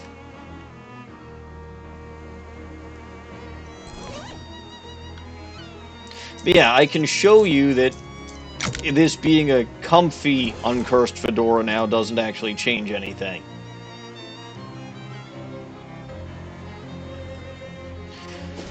Alrighty. Was there anything else I wanted to do while I am here? I really don't think so.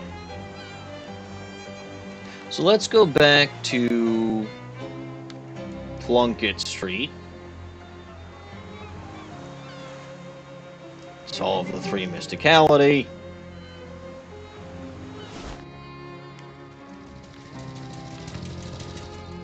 Back to Crystaldream Lake. And I've been everywhere that I've discovered here so far. Let's wander around a bit. Alright, psychogeologist, impenetrable shellac. Uh-oh. Oh dear. A trio of figures in hooded white robes steps out of the trees around you. It's hard to tell if the robes contain person-shaped shadow monsters, or if they're regular people whose faces are concealed by the shadows of their hoods. No, not that regular people go around wearing hooded robes very often anyway. Whichever it is, it doesn't seem like they have good intentions. Hey, what's your deal? Well,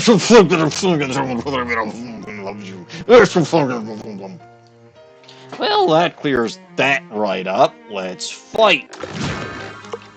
Oh, good. First of all, more spiders.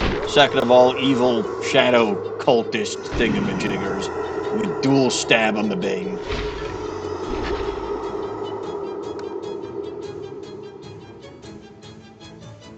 Oh god, that did a lot of damage to poor Molly. Behold the glory of cheese. Alright, so that shadow cultist is gonna die soon. That shadow acolyte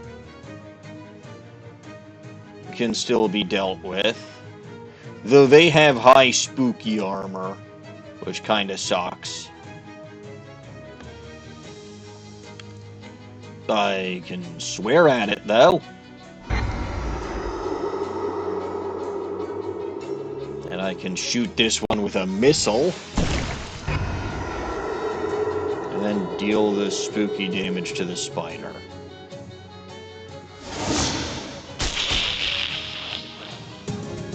You won! All the black smoke leaks out of the robes pretty quickly after they're beaten, so you don't get a chance to question them any further. Not that it probably would have been any more effective than the first time. Excellent.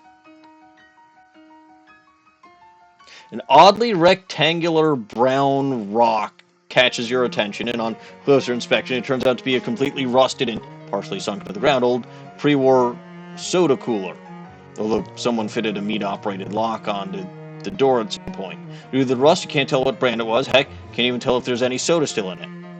Check the meat return? No way, the only thing you'd likely get out of that old rust hole would be tetanus. Buy a soda, maybe? You force some meat into the slot and grind the crank around until the door grudgingly unlocks. Inside you find a raccoon skeleton and one extremely old can of soda. Continue on my way. Fun. Oh dear. You pull up short, having nearly walked straight into a huge spider web while you weren't paying attention, although I guess some part of you was paying attention. Good job, whatever part that was. Turn and head in another direction and soon find yourself stopped by another big spider web. You turn around and try another direction. Nope, that path ends in a big spider web as well. Looks like the attention-paying part of you wasn't paying enough of it to keep you from getting lost in a huge spider web maze. In the future, you should pay attention to these things yourself instead of just delegating. Solve the maze! With some careful mental mapping, you eventually manage to navigate your way out of the maze. Somewhere nearby, you hear a chittering noise that is probably the spider equivalent of shucks. Nice. Uh-oh. Your future self turns up again. God damn it, future me, why the hell do you keep showing up?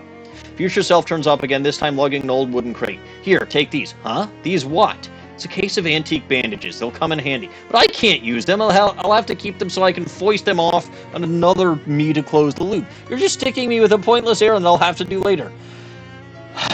No, dummy. You use these ones, and ask Charles Wallace for the crate of old bandages that Murray left in the storeroom. That's where I got these.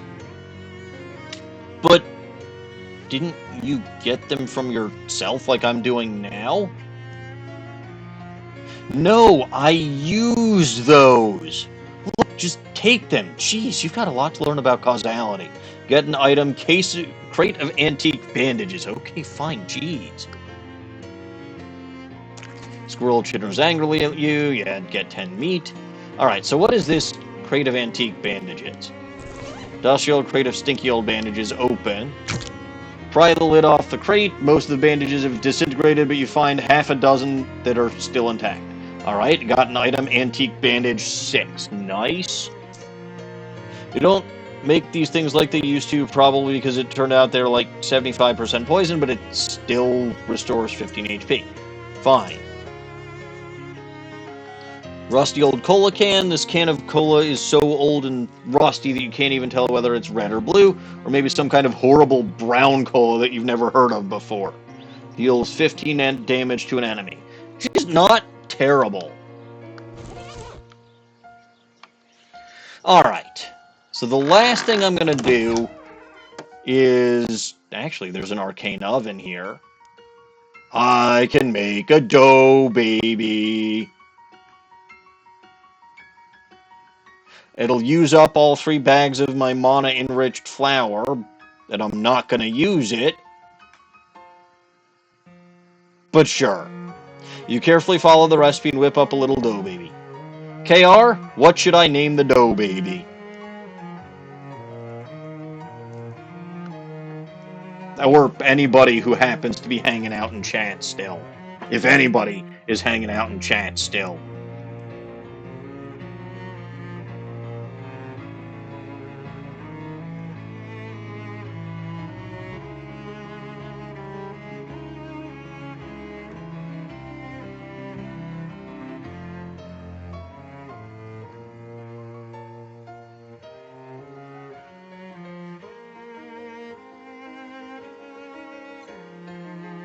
I don't think anybody's hanging out in chat still. I think it's late and people are sleepy by.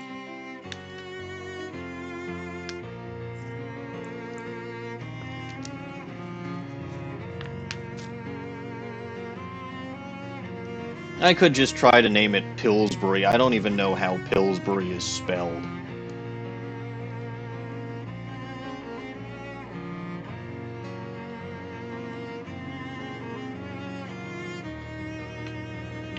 Let me look this up, and if someone answers and gives a better name before I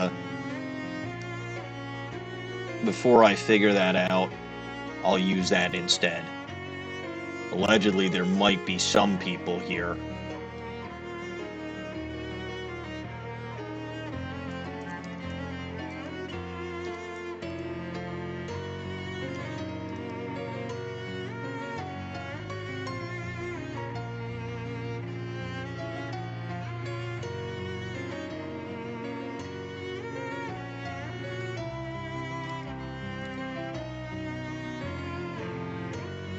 Okay, yeah, that's how to spell it. It's exactly as it seems, pills and then berry.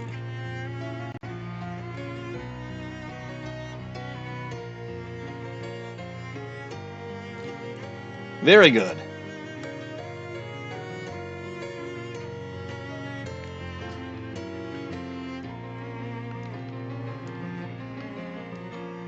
Pillsbury dough baby. You got an item, Pillsbury the dough baby. Hey there, Pillsbury. So Pillsbury here, you've made a friend.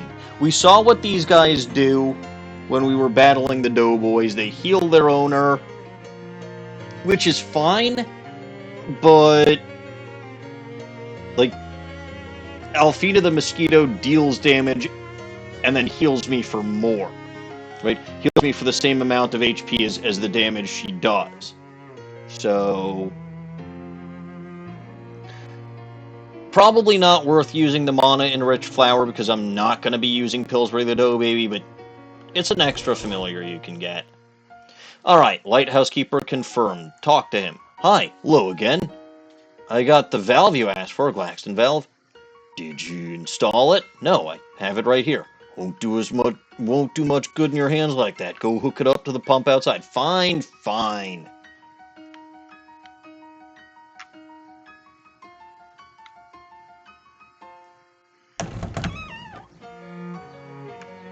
Some kind of funky pump contraption installed the Glaxton valve. Fortunately, the place where it slots in is clearly labeled.